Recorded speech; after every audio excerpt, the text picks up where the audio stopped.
This channel does not promote any violence, harmful, or illegal activities. All content provided by this channel is meant for an educational and information purpose only.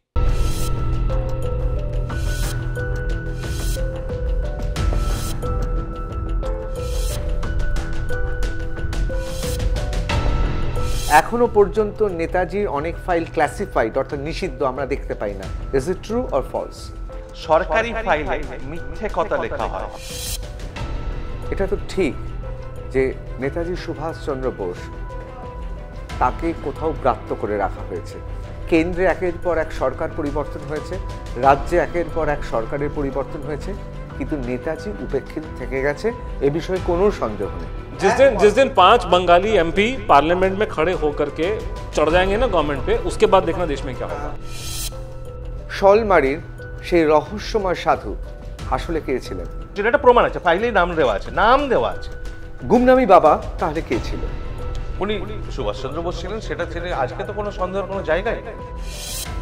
Netaji কেন দেশে এসে লুকিয়ে থাকবেন? নেতাজির তো মৃত্যু ভয় থাকতে পারে না, কেন তিনি গুমনামি বাবার ছদ্মবেশে লুকিয়েছিলেন? यहाँ कोई गांधी जी के दिखाए रास्ते पे नहीं चलता। RNWI भी गांधी जी के रास्ते पे नहीं चलती है। हम लोगों ने जो अंग्रेजों के 200 साल तक गुलाम रहे थे, हमने 2 अंग्रेजों की हमने प्राइम मिनिस्टरों को टैप किया हुआ है भारत में। हम इस गेम के बड़े माहिर हैं। तो आप जिन लोगों की बात कर रहे हो वो कितने खतरनाक है, मैं आपको एग्जाम्पल दे रहा हूँ कि अगर वो अंग्रेज प्रधानमंत्रियों की बगिंग कर सकते हैं भारत के अंदर, तो सुभाष बोस के बारे में क्या उल्टी सीधी बातें उन्होंने फाइलों में लिखी होंगी। এতগুলো মানুষ যারা বলছেন 1945 সালের 18 আগস্ট তাহিকু বিমানবন্দরে যে দুর্ঘটনা ঘটেছিল এবং জাপানের পবিত্র মন্দিরে যে ছাইভস্য আছে, সেই চিতাভস্য আসলে নেতাজি সুভাষচন্দ্র বোসের। এটাকে কি নস্যাৎ করা যায়? She never believed the plane crash story. উনি সারা জীবন বিশ্বাস She করেন। always believed that he was in Russia and something went wrong there. She never believed the plane crash story. তার মানে নেতাজির স্ত্রী কোনোদিনও বিশ্বাস একদম করেননি কোনোদিন না, জীবনের শেষ দিন অবধি না। নেতাজির মৃত্যু হয়েছে। জীবনের শেষ দিন অবধি উনি বিশ্বাস করেন। নেতাজির পরিবারের এতজন সদস্য কেন নেতাজি মারা গিয়েছেন এই কথাতে তাদের লাভ কি? এটা কি সম্পত্তিগত ব্যাপার? मैं आपको एग्जांपल देता हूँ बड़ी क्रूड हिंदी की लैंग्वेज में कि एक इंसान की जो सगी बुआ है चित्रा घोष, जो उनकी सगी बुआ थी शिशिर बोस की छोटी बहन, उसने टाइम्स ऑफ इंडिया में इंटरव्यू देके बोला कि मेरा भाई पैसा खाया कांग्रेस पार्टी से। तो जिसके घर वाले टाइम्स ऑफ इंडिया में ऐसी बातें बोल रहे हैं, तो प्राइवेट में हमें क्या क्या बताया होगा, ये सोच लीजिए। তো আপনার কি মনে হয় যে নেতাজি কি জার্মানিতে লিভ ইন রিলেশনশিপে ছিলেন? আমরা যে চিঠিপত্রগুলো দেখেছি সেটাকে অস্বীকার করার কোনো কারণ নেই, কোনো প্রশ্ন করার কোনো কারণ নেই। মহাত্মা গান্ধীর সঙ্গে নেতাজির যে সম্পর্ক, সুভাষচন্দ্রের বক্তব্য একটাই ছিল, if India follows Gandhism after independence, India will be in a ditch, India will land in a ditch, মানে একদম শেষ হয়ে যাবে, বিপর্যস্ত হয়ে যাবে যদি গান্ধীবাদের পথে স্বাধীন ভারত হাঁটে। Gauri Devi Institute of Medical Sciences and Hospital, GT Road, Rajpath, Durgapur. Best place to study. For contact us, call 7797662222, 9775696237. শুরু করছি আর প্লাস নিউজ রুম। আমি ঋতব্রত ভট্টাচার্য আর আমার সঙ্গে রয়েছেন আমার সতীর্থরা। আজকে এমন দুজনকে আপনাদের সামনে হাজির করব যাদের প্রতি বাঙালি চেনেন। অনেকে বলেন যে সিবিআই বিশেষ করে পরপর সাম্প্রতিক কয়েকটা ঘটনায় তারা কেসগুলো সলভ করতে পারছে না। অনেক দুধে সিবিআই অফিসার সাংবাদিক হিসেবে আমাকে বলেছে যে তাদের হাতে যখন কেসগুলো আসে তখন পচে গলে যায়, আর তাই সিবিআই অনেক ক্ষেত্রেই অনেক কিছু করে উঠতে পারে না, যেমন রবীন্দ্রনাথ ঠাকুরের নোবেল। কিন্তু আমার মনে হয় ভারতবর্ষে এমন দুজন আছেন যারা 80 বছর, মানে এই অগস্ট মাসে, এই বছরের 18 অগস্টে 80 বছর পূর্ণ হবে নেতাজির অজ্ঞাত জীবন তারা উদ্ধার করে চলেছেন। তাদের আপনারা সবাই চেনেন। আমার সঙ্গে রয়েছেন চন্দ্রচূড় ঘোষ এবং অনুজ ধর। বাঙালিদিকে একটা কথা বলে রাখি, অনুজ ধর কিন্তু অনেকে ভাবেন বাঙালি, বাংলার সঙ্গে তিনি ওতপ্রোতভাবে জড়িয়ে আছেন, কিন্তু আসলে তিনি কিন্তু পাঞ্জাবি, কিন্তু নেতাজিকে ভালোবেসে আমাদের কাছে তিনিও বাঙালি। আমি প্রথমেই যে প্রশ্নটা করব, I would like to ask you a simple question. What brings two persons together on Netaji? मैं कैसे है, मैं अपनी कहानी सुनाता हूँ, फिर हम दोनों कैसे है वो एक अलग कहानी है। लेकिन मेरे आने का बड़ा सिंपल स्ट्रेट फॉरवर्ड तरीका था कि मैं जब बच्चा था, छोटा था घर में, तो मैं अपने दादाजी की फ़ोटो देखता था और मेरी शक्ल अपनी पूरी दादा जैसी शक्ल मिलती है मेरी, माई ग्रैंडफादर। सो मेरा ग्रैंडफादर ब्रिटिश इंडियन आर्मी में थे और मैंने कभी देखा नहीं, मेरे पैदा होने से पहले वो नहीं रहे वो। तो मुझे बताया गया कि वो ब्रिटिश इंडियन आर्मी में थे और उनको बोला गया कि आप जाके जर्मन से लड़ाई लड़िए। तो वो जर्मन से लड़ने के लिए साउथ अफ्रीका में चले गए, फिर मेडल मिले, अफ्रीका स्टार मेरे पास पड़ा हुआ है। फिर उनको बोला कि आपको लड़ने के लिए आपको जाना है कोहिमा के अंदर, जापानियों से लड़ना है। तो वो वहाँ जाते हैं। जब नेताजी 41 में कलकत्ता से जो ग्रेट एस्केप हुआ था, बड़ा ज़बरदस्त यहाँ से जो गए थे, तो बहुत ज़बरदस्त सेंसरशिप लग गई थी यहाँ पे। उस ज़माने में तो ये इंटरनेट और ये सब न्यूज़ रूम कुछ नहीं था उसमें, सब न्यूज़ पेपर हुआ करते थे। तो सुभाष बोस को लेके किसी को नहीं मालूम था, इवन फौज के लोग को नहीं मालूम था कि नेताजी क्या कर रहे हैं। लास्ट न्यूज़ ये आई थी कि वो जर्मनी में है, तो वो यहाँ से सबमरीन से यहाँ पर आ चुके हैं और एक INA बन चुकी है, आज़ाद हिंद सरकार बन चुकी है। किसी को नहीं मालूम था, कम से कम फौज के लोग को नहीं मालूम था। तो जब वो सारे बॉर्डर वाले वहाँ पहुँचते हैं उस जगह पे, तो वहाँ से मुझे मेरे जो ग्रैंडफादर को सुनाई दिया लोगों को कि वो उसी तरफ से लोगों ने बोला, आप हमसे क्यों लड़ते हो, आप तो हमारे भाई हो। देन दे रियलाइज़ कि ये जो उधर जो लोग हैं वो जापानी नहीं है, भारतीय हैं। They came to know about the INA and Subhash Bose और लड़ने से मना कर दिया। तो मुझे कम से कम अपने छोटी उम्र में, अपने बचपन में अपनी फैमिली की हिस्ट्री से इस बात का हल्का सा आइडिया था कि भारत जो आज़ाद हुआ है उसके आज़ाद होने का जो मेन कारण है वो ये था कि जो अंग्रेज इस देश पे राज कर रहे थे, हमारे ही लोग को यूज़ कर रहे थे। और उसमें सबसे बड़ा जो इंस्ट्रूमेंट, उनका पावर जो पूरे ब्रिटिश एम्पायर को कंट्रोल किया था पूरे दुनिया में, वो इंडियन आर्मी थी। उस इंडियन आर्मी में सुभाष बोस की वजह से रिवोल्ट की नौबत आ गई थी। ये रीज़न से वो छोड़ के गए हैं। उसके बाद में मैं आप ही की जमात का आदमी हूँ। मैं आया था, हिंदुस्तान टाइम्स में नौकरी करता था। साल 2000 में वहाँ पे मुखर्जी कमीशन बन चुकी थी, यहीं उसका ऑफिस था आपके ऑफिस के पास में, मैं यहीं आया करता था पूछने के सवाल उनसे। तो वहाँ पे हमारे कोलीग ने, और ये इंटरनेट का एज स्टार्ट हो गया था, आपको याद होगा 1999 2001 के अंदर बिल्कुल इंटरनेट स्टार्ट हुआ था एकदम से और बड़े हमको हिट। तो उनके दिमाग में था कि उससे पहले हमारी रिस्ट्रिक्शन ये थी कि हम जो भी लिखते बोलते हैं, मतलब या 200 वर्ड की लिमिट थी आपके न्यूज़पेपर की स्टोरी की, मैगजीन में 1000 वर्ड्स की। लेकिन सडनली कम से कम ये 2001 में एक चीज़ मिल गई है। एक तो आपकी ऑडियंस वर्ल्ड वाइड हो गई और दूसरा है कि आपको उसके साथ में आप जितना चाहे लिख सकते हैं और फोटो यूज़ कर सकते हैं। वीडियो अपलोड करने का बैंडविड्थ उस टाइम पे नहीं था। तो वो जब हुआ तो किसी का आइडिया ऑफिस में हुआ कि आप इस पर नेताजी की डेथ की इंक्वायरी करते हैं हम लोग दबा करके। तो मैं वहाँ पर एक्सीडेंटली मेरे को डाला गया। तो मेरा इसमें कोई आने का, जैसे आजकल मैं देख रहा हूँ दुनिया बांट करके लोग थ्योरियाँ फ्लोट कर रहे हैं, तो मैं एक पत्रकार था, एक मुझे पत्रकारिता के तौर पे मुझे एक असाइनमेंट मिला। आप मान लीजिए आप मेरे बॉस हैं, आप मेरे एडिटर हैं, आप मुझे कहते हैं कि अनुज मुझे पता लगा बता कि यहाँ पे काली घाट के सामने क्या हो रहा है, मैं आपको रिपोर्ट आके दे दूंगा शाम को। लेकिन बस ये डिफरेंस हो गया कि मैं आपको रोज़ रिपोर्ट कर रहा हूँ 20 साल से, तो ऑब्वियसली इस केस की मुझे अच्छी समझ हो गई है। लेकिन इस केस में मेरा आना एक एक्सीडेंट की तरह था। ওকে, আমি এবার চলে যাচ্ছি সরাসরি চন্দ্রচূড়ের কাছে। বাঙালিকে বলে রাখি, চন্দ্রচূড় অত্যন্ত মেধাবী ছাত্র, বর্ধমানের ছেলে, তারপর বিলাতে পড়াশোনা করেছেন এবং পরিবেশ আন্দোলনের অন্যতম সেরা সংস্থা, শুধুমাত্র ভারতবর্ষের নয় বিশ্বের অন্যতম সেরা সংস্থাতেও তিনি যুক্ত ছিলেন। সব ছেড়ে ছুড়ে মানুষ সন্ন্যাসী হয়ে হিমালয়ে যায়, কেন নেতাজিতে? তার কারণটা শুরু হচ্ছে যে প্রতিটা বাঙালি ছেলের মতো, বাঙালি সন্তানের মতো, ছেলে মেয়ের মতো যারা বড় হয়, সাধারণ মধ্যবিত্ত বাঙালির বাড়িতে আপনি দেখবেন দেওয়ালে আর কারোর ছবি না থাকুক একটা স্বামীজির ছবি থাকবে, একটা নেতাজির ছবি থাকবে। মা কালীর ছবি হয়তো থাকতেও পারে, নাও থাকতে পারে, সেটা ডিপেন্ড করে আপনার ইনক্লিনেশনের উপরে। তো আমার যে পরিবেশে আমি বড় হয়েছি, খুব রাজনৈতিক পরিবেশে বড় হয়েছি, কারণ আমার পরিবার খুব রাজনৈতিক পরিবার। তার কারণ ছিলেন আমার ঠাকুরদাদা। এর মধ্যে যেমনি ওর গল্পটা শুরু হয়েছে ঠাকুরদাদা থেকে, আমার গল্পটা ঠাকুরদাদা থেকেই শুরু। তো আমার ঠাকুরদাদা 1921-এর আন্দোলনে জয়েন করেছিলেন দেশবন্ধুর সৈনিক হিসেবে। তো ভলেন্টিয়ারের কাজ করতেন, 16 বছরে জেলে যান। তার পরবর্তীকালে মানে সুভাষচন্দ্রের সঙ্গে খুব বয়সে অল্পই ফারাক ছিল, কয়েক বছরের জুনিয়র ছিলেন। উনিও স্কটিশ চার্চের ছাত্র ছিলেন যখন সুভাষচন্দ্র পাস করে বেরোচ্ছেন, সেই সময় উনি স্কটিশের ছাত্র। তো একসঙ্গে জুড়ে যান, ওনারই ফলোয়ার হয়ে যান। ফরওয়ার্ড ব্লক যখন গঠন করেন সুভাষচন্দ্র, আমার ঠাকুরদাদাও ফরওয়ার্ড ব্লক দায়িত্ব নেন বর্ধমানে। তো তারপরে পার্লামেন্টের মেম্বার হন, বর্ধমান থেকে জেলা পরিষদের সভাধিপতি হন। তো এইসব চলতে থাকে। ফলে সুভাষচন্দ্রের সঙ্গে যে একটা পারিবারিক একটা সম্পর্ক, এইটা ছোটোবেলা থেকে আমি ফিল করে এসেছি, মানে চারিদিকে। আর তখন আমরা যখন যে সময়টা বড় হচ্ছি 70-এর 80-র দশকে, আপনার মনে থাকবে যে ওই সুভাষচন্দ্রের নেতাজির জন্মদিনে প্রভাত ফেরি হওয়া, নানা ধরনের কালচারাল অনুষ্ঠান হওয়া, এইগুলো সব চারিদিকে ছড়িয়ে থাকতো। ফলে পরিবেশটা নেতাজিময় ছিল এবং সেইটার মধ্যে বড় হতে হতে অত বুঝতাম না যে অন্তর্ধান রহস্যটা কী বা কিন্তু গল্প যেটা বড়দের কাছ থেকে ফিল্টার করে চলে এসেছিল যে এই নেতাজির মৃত্যুর ঘটনাটা এটা সত্যি নয়, খুব সম্ভবত উনি রাশিয়ায় চলে গেছিলেন, সেখানে ওনার মৃত্যু হয়েছিল বা তারপরে কী হয়েছিল জানা যায় না। এটা একটা ভাষা ধারণা ছিল।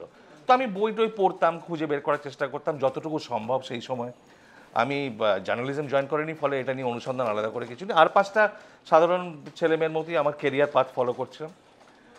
আমি তখন সেন্টার ফর সায়েন্স অ্যান্ড এনভায়রনমেন্টে কাজ করি, এয়ার পলিউশন নিয়ে কাজ করছি। তখন অনুজ ওই হিন্দুস্তান টাইমসের আর্টিকেলগুলো লিখছে। তো আমারও মাথায় সেটাই ছিল যে নেতাজি রাশিয়া চলে গেছিলেন, খুব সম্ভবত ওখানেই ওনার জীবনের শেষ হয়। তো এর লেখায় দেখতে শুরু করলাম এক বাবাজিকে নিয়ে এসছে, ফৈজাবাদে বসে আছে অযোধ্যায়। আমার প্রচণ্ড রাগ হলো যে এটা মানে গল্পটাকে শেষ করতে দেবে না, টেনে টেনে টেনে আজকে এই বাবা কালকে ওই বাবা, সেই বাবাকেই ঘুরিয়ে নিয়ে আসবে। তো এটা নিয়ে অনেক হলো, আমি ছেড়ে দিলাম। তারপর আমি ইংল্যান্ডে চলে গেলাম আরও পড়াশোনা করতে। সেখানে যখন আমি রয়েছি তখন অনুযায়ী প্রথম বই বেরোলো 2004 সালে, ব্যাক ফ্রম ডেড। তো বই তো ওখানে পাওয়া যায় না, এখানে একটা ছোট publisher, best seller, it was a best seller for that time and for that publisher, yes. আর কিন্তু মানে ওখানে বসে আমি কেমন করে পাবো, সে অত্যধিক 6 গুণ বেশি দাম দিয়ে আমি বইটা আনালাম, বসে পড়লাম। তখন আমার বইটা পড়ে মনে হলো যে ওর লজিক্যাল কথা বলছে, মানে একটা স্পেকুলেটিভ কনস্পিরেটোরিয়াল কিছু ছিল না, লজিক্যাল কথা বলছে। সেটা পড়ে তখন জাস্ট ইন্টারনেট ব্লুম করছে, Yahoo chat room, Google group mail, Yahoo group mail, এইসব শুরু হচ্ছে। তখন ফেসবুক নেই, কিছু নেই, টুইটার তো কোনো চিহ্নই নেই। তো আমরা কি করলাম যে পৃথিবীর চারিদিকে ছড়িয়ে থাকা ইয়াং ইন্ডিয়ান সিটিজেন্স, কেউ আমেরিকায়, কেউ অস্ট্রেলিয়ায়, কেউ জার্মানিতে, সব জায়গায় ছড়িয়ে রয়েছে, আমরা কনভার্জ করতে শুরু করলাম ইন্টারনেটে দিয়ে আলোচনা যে কী করা যায়, কী হতে চাচ্ছে। মুখার্জি কমিশনের তখনও তদন্ত চলছে, মুখার্জি কমিশনের তদন্ত শেষ হওয়ার আগেই ওর বই বেরিয়ে গেছে, আর ও কনক্লুশন একটা পৌঁছে গেছে। তো সেটা ঘটনা। এবার প্রশ্নটা আমাদের সামনে হচ্ছে তাহলে এরপরে কি করবো। মুখার্জি কমিশনের রিপোর্ট আসবে, মোটামুটি আমাদের একটা ধারণা আছে ওটাকে সরকার রিজেক্ট করবে, কেননা কেন্দ্রে কংগ্রেস সরকার আছে, মুখার্জি যদি দেখিয়ে দেয় যে ও মৃত্যু হয়নি, ওরা রিজেক্ট করে দেবে, একটা ধারণা আছে। এটা প্রশ্নটা কি হতে পারে সে নিয়ে আলোচনা চললো। আর আমরা যেটা ধারণা করেছিলাম ঠিক সেটাই হলো। 2006-এ যখন রিপোর্ট পেশ করা হলো সংসদে মনমোহন সিং সরকার, তখন কোনো কারণ না দেখে রিপোর্টটাকে রিজেক্ট করে দিলেন। তখন আমাদের বড় হয়ে প্রশ্নটা সামনে এলো যে এবার আমাদের কি কর্তব্য, কি করতে পারি। আমরা সাধারণ নাগরিক, ইয়াং, কোনো পাওয়ার নেই, কোনো কানেকশন নেই, কিছু নেই, কি করব। তখন মানে as luck would have it, সেই বছর তার আগের বছর 2005 সালে একটা যুগান্তকারী আইন আমাদের দেশে পাশ করানো হয়েছিল। যখন আইনটা পাশ করানো হয়েছিল কেউ ভাবেনি যে এটার কি ব্যবহার হতে পারে।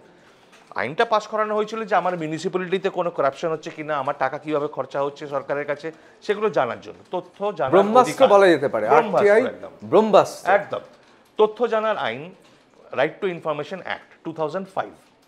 আমার তখন ওখানে বসে বসে মাথায় ক্লিক করলো যে যদি এই আইন আমাকে তথ্য জানার অধিকার দেয়, এটাও তো তথ্য, সরকার ফাইল গোপন করে রেখেছে, তখন আমরা জেনে গেছি, আমরা কেন ওই আইন ব্যবহার করে ফাইলগুলোকে বের করতে পারবো। অবশ্যই আমি এখানে একটু থামাচ্ছি। কিছুদিন আগে আপনাদের মনে আছে আর+ নিউজ রুমে রাশিয়ান চা দিদি এসেছিলেন। তিনি বলেছিলেন আমাদের তিনি ছোটবেলা থেকে চাকে ভালোবাসতেন, চা খেতে ভালোবাসতেন, চায়ের গল্প শুনতে ভালোবাসতেন, আর তাই তিনি চায়ের দোকান খুলেছেন সব কিছু ছেড়ে ছুড়ে। কোথাও কি তাহলে অনুজ ধর এবং অতি অবশ্যই চন্দ্রচূড় ঘোষ তারা নেতাজিকে ভালোবাসতেন বলেই নেতাজির ব্যবসা ফেদে বসলেন? Do you think that Netaji is one of the biggest industry now? এটা আমি আগে বলে দিচ্ছি, আমি বলে ছোট করে একটা উত্তর দিয়ে দিই আমি, then you take it up. এই অভিযোগটা প্রথম এসেছে 1990-এর দশকে, যে নেতাজি কটেজ ইন্ডাস্ট্রি হয়ে গেছে, এবং কথাটা যে অভিযোগটা তিনি তুলেছিলেন, আমি কিন্তু কটেজ ইন্ডাস্ট্রি বলছি না, আমি বলছি এটা এই মুহূর্তে যে জায়গায় অনুজ ধর এবং চন্দ্রচূড় ঘোষ নিয়ে গেছে, আমি বলবো ডিজিটাল ইন্ডাস্ট্রি এবং এআই তে কি হবে আমি আর জানি না। আমি আসছি, আজকের দিন আসছি, আমি গল্পটা শুরু করছি 90-এর দশক থেকে। তার কারণ ওই অভিযোগটা যিনি শুরু করেছিলেন তিনিও খুব একজন ইন্টারেস্টিং ব্যক্তিত্ব, তার নাম নীরজ চন্দ্র চৌধুরী। তো নীরজ চন্দ্র চৌধুরী বলেছিলেন নেতাজি এখন কটেজ ইন্ডাস্ট্রি হয়ে গেছে এবং নেতাজিকে নিয়ে অনেকে ব্যবসায় লেগে গেছে, এবং অভিযোগের আঙুলটা তিনি তুলেছিলেন নেতাজি রিসার্চ ব্যুরোর দিকে। এশিয়ান এজের প্রথম পাতায় একদম লিড আর্টিকেল। তো এটা রেকর্ডেড হিস্ট্রি, ফলে আমার কারোর নাম নিতে অসুবিধা নেই, এটা কেউ চ্যালেঞ্জ করলে আমি কাটিংটা দেখিয়ে দেবো। তো ওইখান থেকে এসেছে গোটা ঘটনাটা। আজকে আমাদের দিকে অভিযোগের তীরটা ওঠে, অভিযোগের আঙুলটা ওঠে, যেটা তো ব্যবসা করে যাচ্ছে নেতাজি নামে। আমি একটা কথা বলছি আপনাকে, যে আপনি একটা লিস্ট দেখুন যারা দেশের সরকারি পুরস্কারগুলো পায়, তাদের কতজন মহাত্মা গান্ধীর ওপরে রিসার্চ করে সরকারি পুরস্কার পেয়েছে। আজ আমাদের যা অবস্থা, সেখানে মানে ধারে কাছে কোথাও আসি না আমরা। কি নেতাজির কেউ টাকা দিয়ে নেতাজির কথা শুনতে যায় না, আবেগের বসে যায়। আমরা কারোর কাছে সেরকমভাবে ওই টাকা রোজগার করার একটা তো বিজনেস প্ল্যান থাকতে হবে, তাহলে কেউ এসে বলে দিক। আর একটা জিনিস পরিষ্কার বলে দিচ্ছি ঋতদা আপনার এই শোতে, চ্যালেঞ্জ টু দ্য অডিয়েন্স, এই অভিযোগ নিয়ে যদি কেউ এগোতে চান, আমি আমার ব্যাংক ব্যালেন্স গত 10 বছরের ওপেন করে দিতে রাজি আছে, কিন্তু সেটা যদি প্রমাণ করতে পারে আমি এ কাজ ছেড়ে দেবো, কিন্তু যদি প্রমাণ করতে না পারে তাহলে কিন্তু ওই হামাগুড়ি দিয়ে এসে এখানে ক্ষমা চেয়ে যেতে হবে।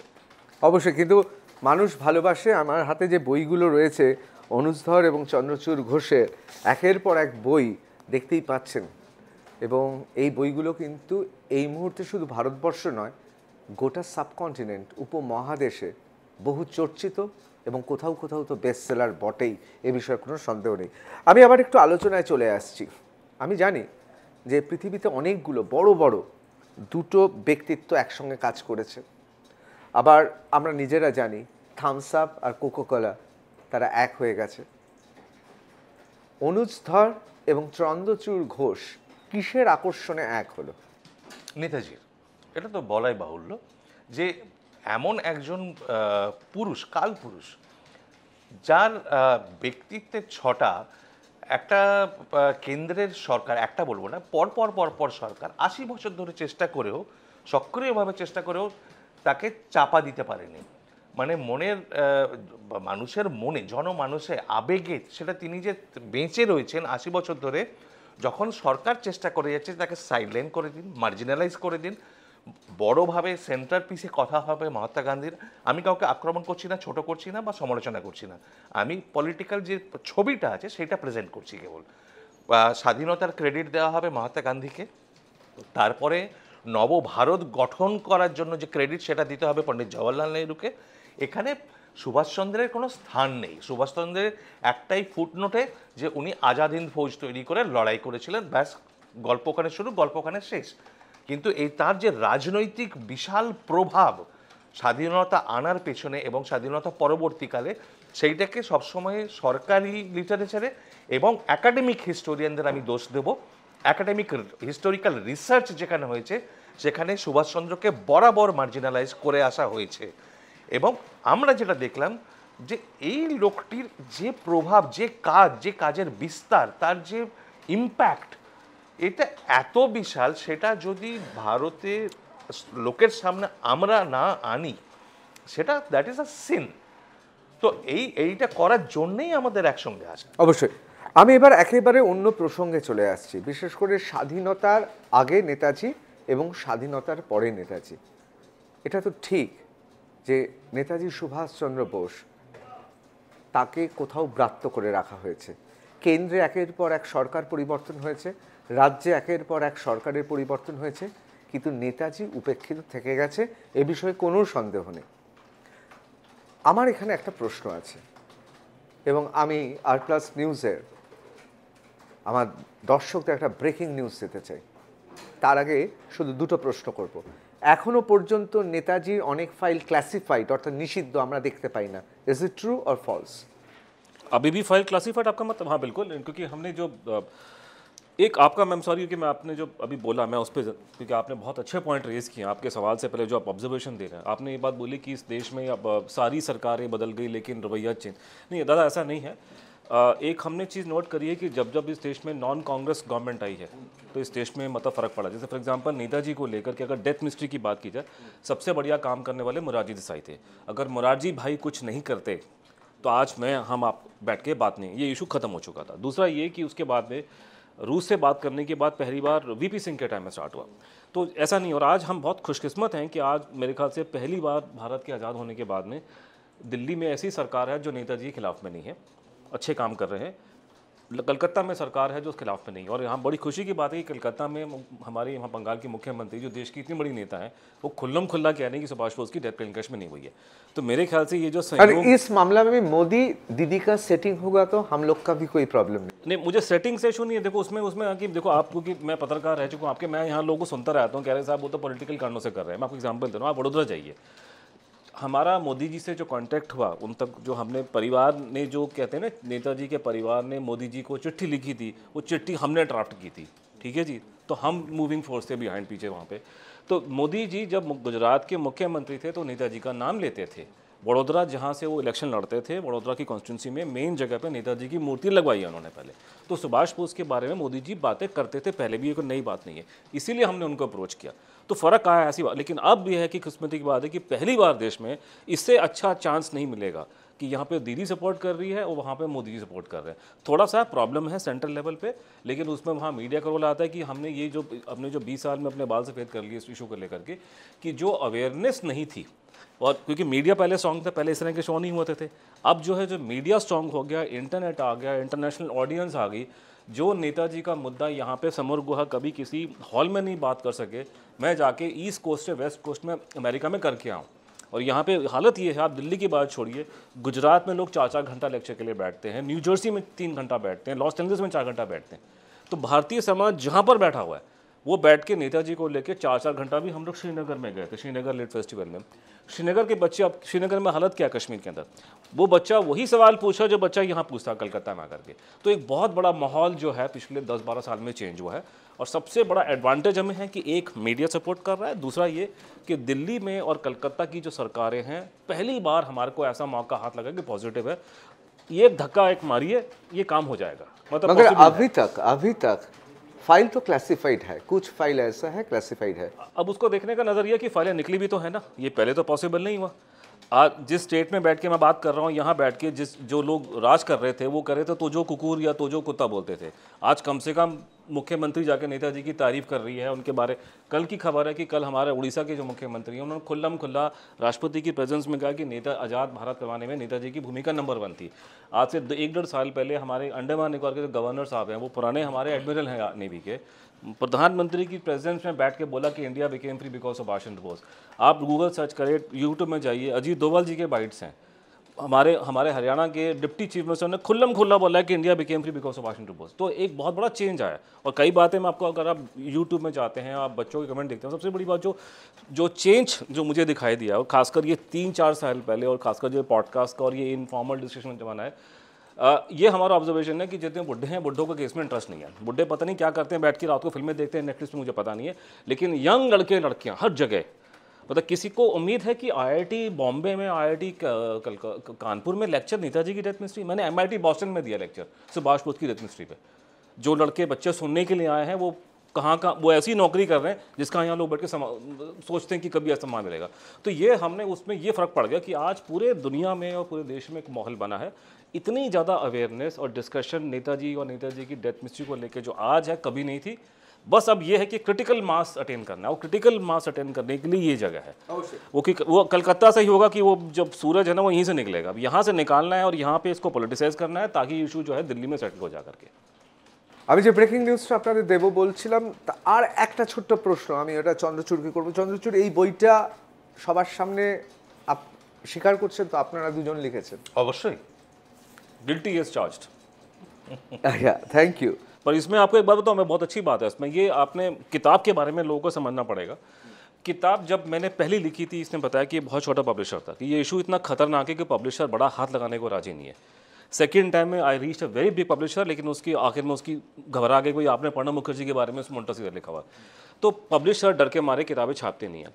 आज हमने 20 साल में जो पापड़ बेले हैं, और पापड़ हमने क्या बेले हैं, आप उस पर शो करिए कि लंदन में एमनेस्टी इंटरनेशनल में इसने मामला उठाया था, मैंने ब्रिटिश पार्लियामेंट के MPs में जाके बात की थी सुभाष बोस के बारे में। तो जो हमने पापड़ बेले हैं, जो हमने पूरा माहौल चेंज किया है। आप जिस किताब को होल्ड कर रहे हैं, वो पेंगुइन रैंडम हाउस ने छापी है, जो वर्ल्ड का नंबर 1 पब्लिशर है। किताबें तो मैं छपा सकता हूँ कॉलेज स्ट्रीट से भी। तो लोग ना आजकल बोई बोलते थे, बोई नहीं होती है, पब्लिशर कौन है वो डिपेंड करता है, प्रिंटिंग कौन, तो ये आपके हाथ में जो किताब है वो पेंगुइन रैंडम हाउस जो वर्ल्ड का नंबर 1 पब्लिशर है इंग्लैंड अमेरिका का, वो किताब छाप रहा है, तो ये फ़र्क आ गया। এই বইতে এরকম অনেক অজস্র ছবি আছে, ডকুমেন্টস আছে, আমরা আপনাদের অবশ্যই দেখাবো, কিন্তু যে ফাইলগুলো নিষিদ্ধ, যেগুলো ক্লাসিফাইড, এই বই পড়ে অন্তত সাংবাদিক হিসেবে আমার মনে হয়েছে আর যাই হোক এই দুজন সেই নিষিদ্ধ ফাইলগুলো দেখেছে। অভিযোগ স্বীকার করছেন? না, সেটা বলবো না যে নিষিদ্ধ আপনারা ফাইল দেখেছি। আপনারা যদি না পড়তেন এই বই লেখা যায় না, না। আমি একটা আপনাকে এখানে মজার গল্প বলি। এখানে অনুজের এর আগের যে বইটা লেগেছিল যে আমি আগের বইতে যাব না, না আমি এই বইতেই আসবো। আমি এটাই আসছি। নেতাজি নিষিদ্ধ ফাইল, ক্লাসিফাইড ফাইল না পড়লে এই বই লেখা যায় না। আমি ওইটাই বলছি, আমি আসছি আপনার প্রশ্নতেই আমি আসছি। আমি শুরু করছি 2011 সালে। 2011 সালে যখন ও ইন্ডিয়াস বিগেস্ট কভার আপ লেখে, তখন একাই লিখেছিল বইটা। আমি তখন ফুল স্কেলে প্রফেশনাল চাকরি, আমার সময় নেই, কিন্তু কাজ, কনসালটেশন, আলোচনা এইসব একসঙ্গে করে করা হতো কাজ। ওই বইতে যা যা ডকুমেন্ট ইউজ করা হয়েছে, আমি আপনার আত্মত্যাগের কিন্তু তারিফ করছি না, আমি আত্মত্যাগের কথা আনছি না, না তারিফ করছি। ওই সময় লন্ডনে বসে আপনার ওই বয়সে আপনি কোনো যুবতীর সঙ্গে পত্রালাপ বা প্রেমালাপ না করে আপনি অনুজ ধরের সঙ্গে নেতাজি নিয়ে আলোচনা করছেন, এর জন্য কিন্তু আপনাকে আমি সাধুবাদ দিচ্ছি। না, আমি এটা বলছি না যে একটা করেছি বলে আরেকটা করিনি, সেটা প্রশ্নটা সেটা নয়, কিন্তু এটাতে মূল ফোকাসটা এখানে ছিল। আমি যেটা আপনাকে বলছি সেটা আপনার দর্শকদের শুনতে খুব মজার লাগবে, যে ওই বই তখন ওই 2011 সালে যখন বই ছাপা হয়েছে, ওই বইতে এইরকম ধাঁচেই ডকুমেন্টস ইউজ করা হয়েছিল, এবং প্রতিটা ডকুমেন্ট যেগুলো ইউজ করা হয়েছিল তখন ক্লাসিফাইড ছিল। প্রতিটা ডকুমেন্ট যেগুলো ইউজ করা ছিল ক্লাসিফাইড ছিল। এটা করা হয়েছিল আমরা ডেলিবারেট, আপনি বুঝে দেখুন, একটু জাস্ট ভেবে দেখুন আমরা জীবনের কত বড় রিস্ক নিয়েছিলাম। We were violating official secrets act deliberately. আমাদের সেটা নিয়ে কেউ প্রশ্ন করেনি, একটা প্রশ্ন করেনি কেউ। একটা তখনও সরকার কংগ্রেসের কেন্দ্রে, 2011 সালের কথা বলছি। সেই বই নিয়ে সব news paper, Times of India থেকে শুরু করে সবাই ফ্রন্ট পেজ করেছে, ব্রেকিং নিউজ করেছে, আলোচনা হয়েছে। সেইখান থেকে শুরু। ওই ফাইল যেগুলো আমরা ওই বইতে ইউজ করেছি সেগুলো ডিক্লাসিফাইড হয়েছে 2015 পরে, 2011তে আমরা চেপে দিয়েছি। এখন যেটা হচ্ছে, যে ফাইলগুলো রয়েছে এখনো ক্লাসিফাইড, আমরা দেখিনি ঋতদা, আমরা দেখিনি, but we have a very good idea যে তাতে কি অবশ্যই আমার এটুকুই দরকার ছিল।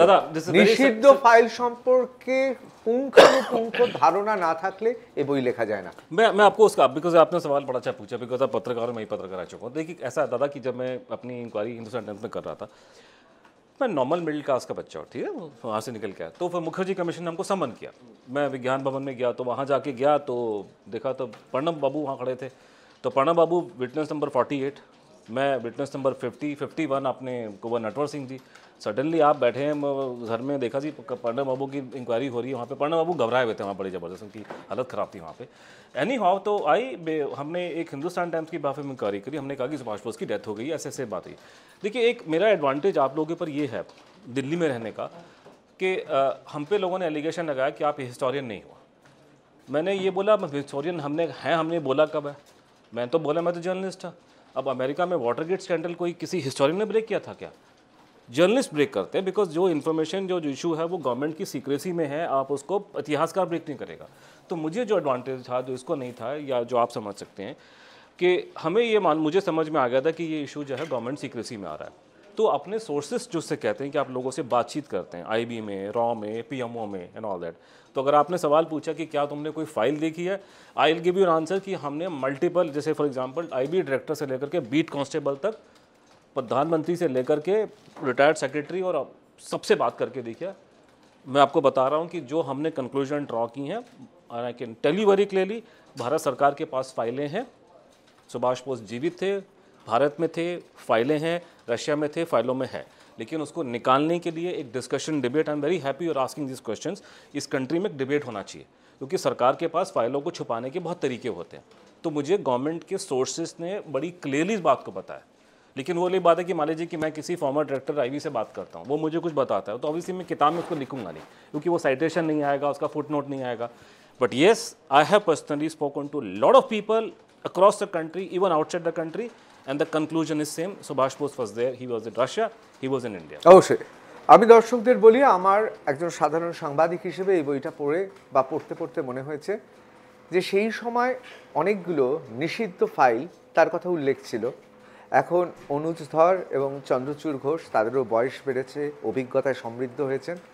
এখন তারা সেই ফাইলের কথা শুধুমাত্র ছবিগুলো না দিয়ে পুরোটাই দিয়ে দিয়েছে বলে অনেকে বলছেন, আমারও সেরকম মনে হচ্ছে।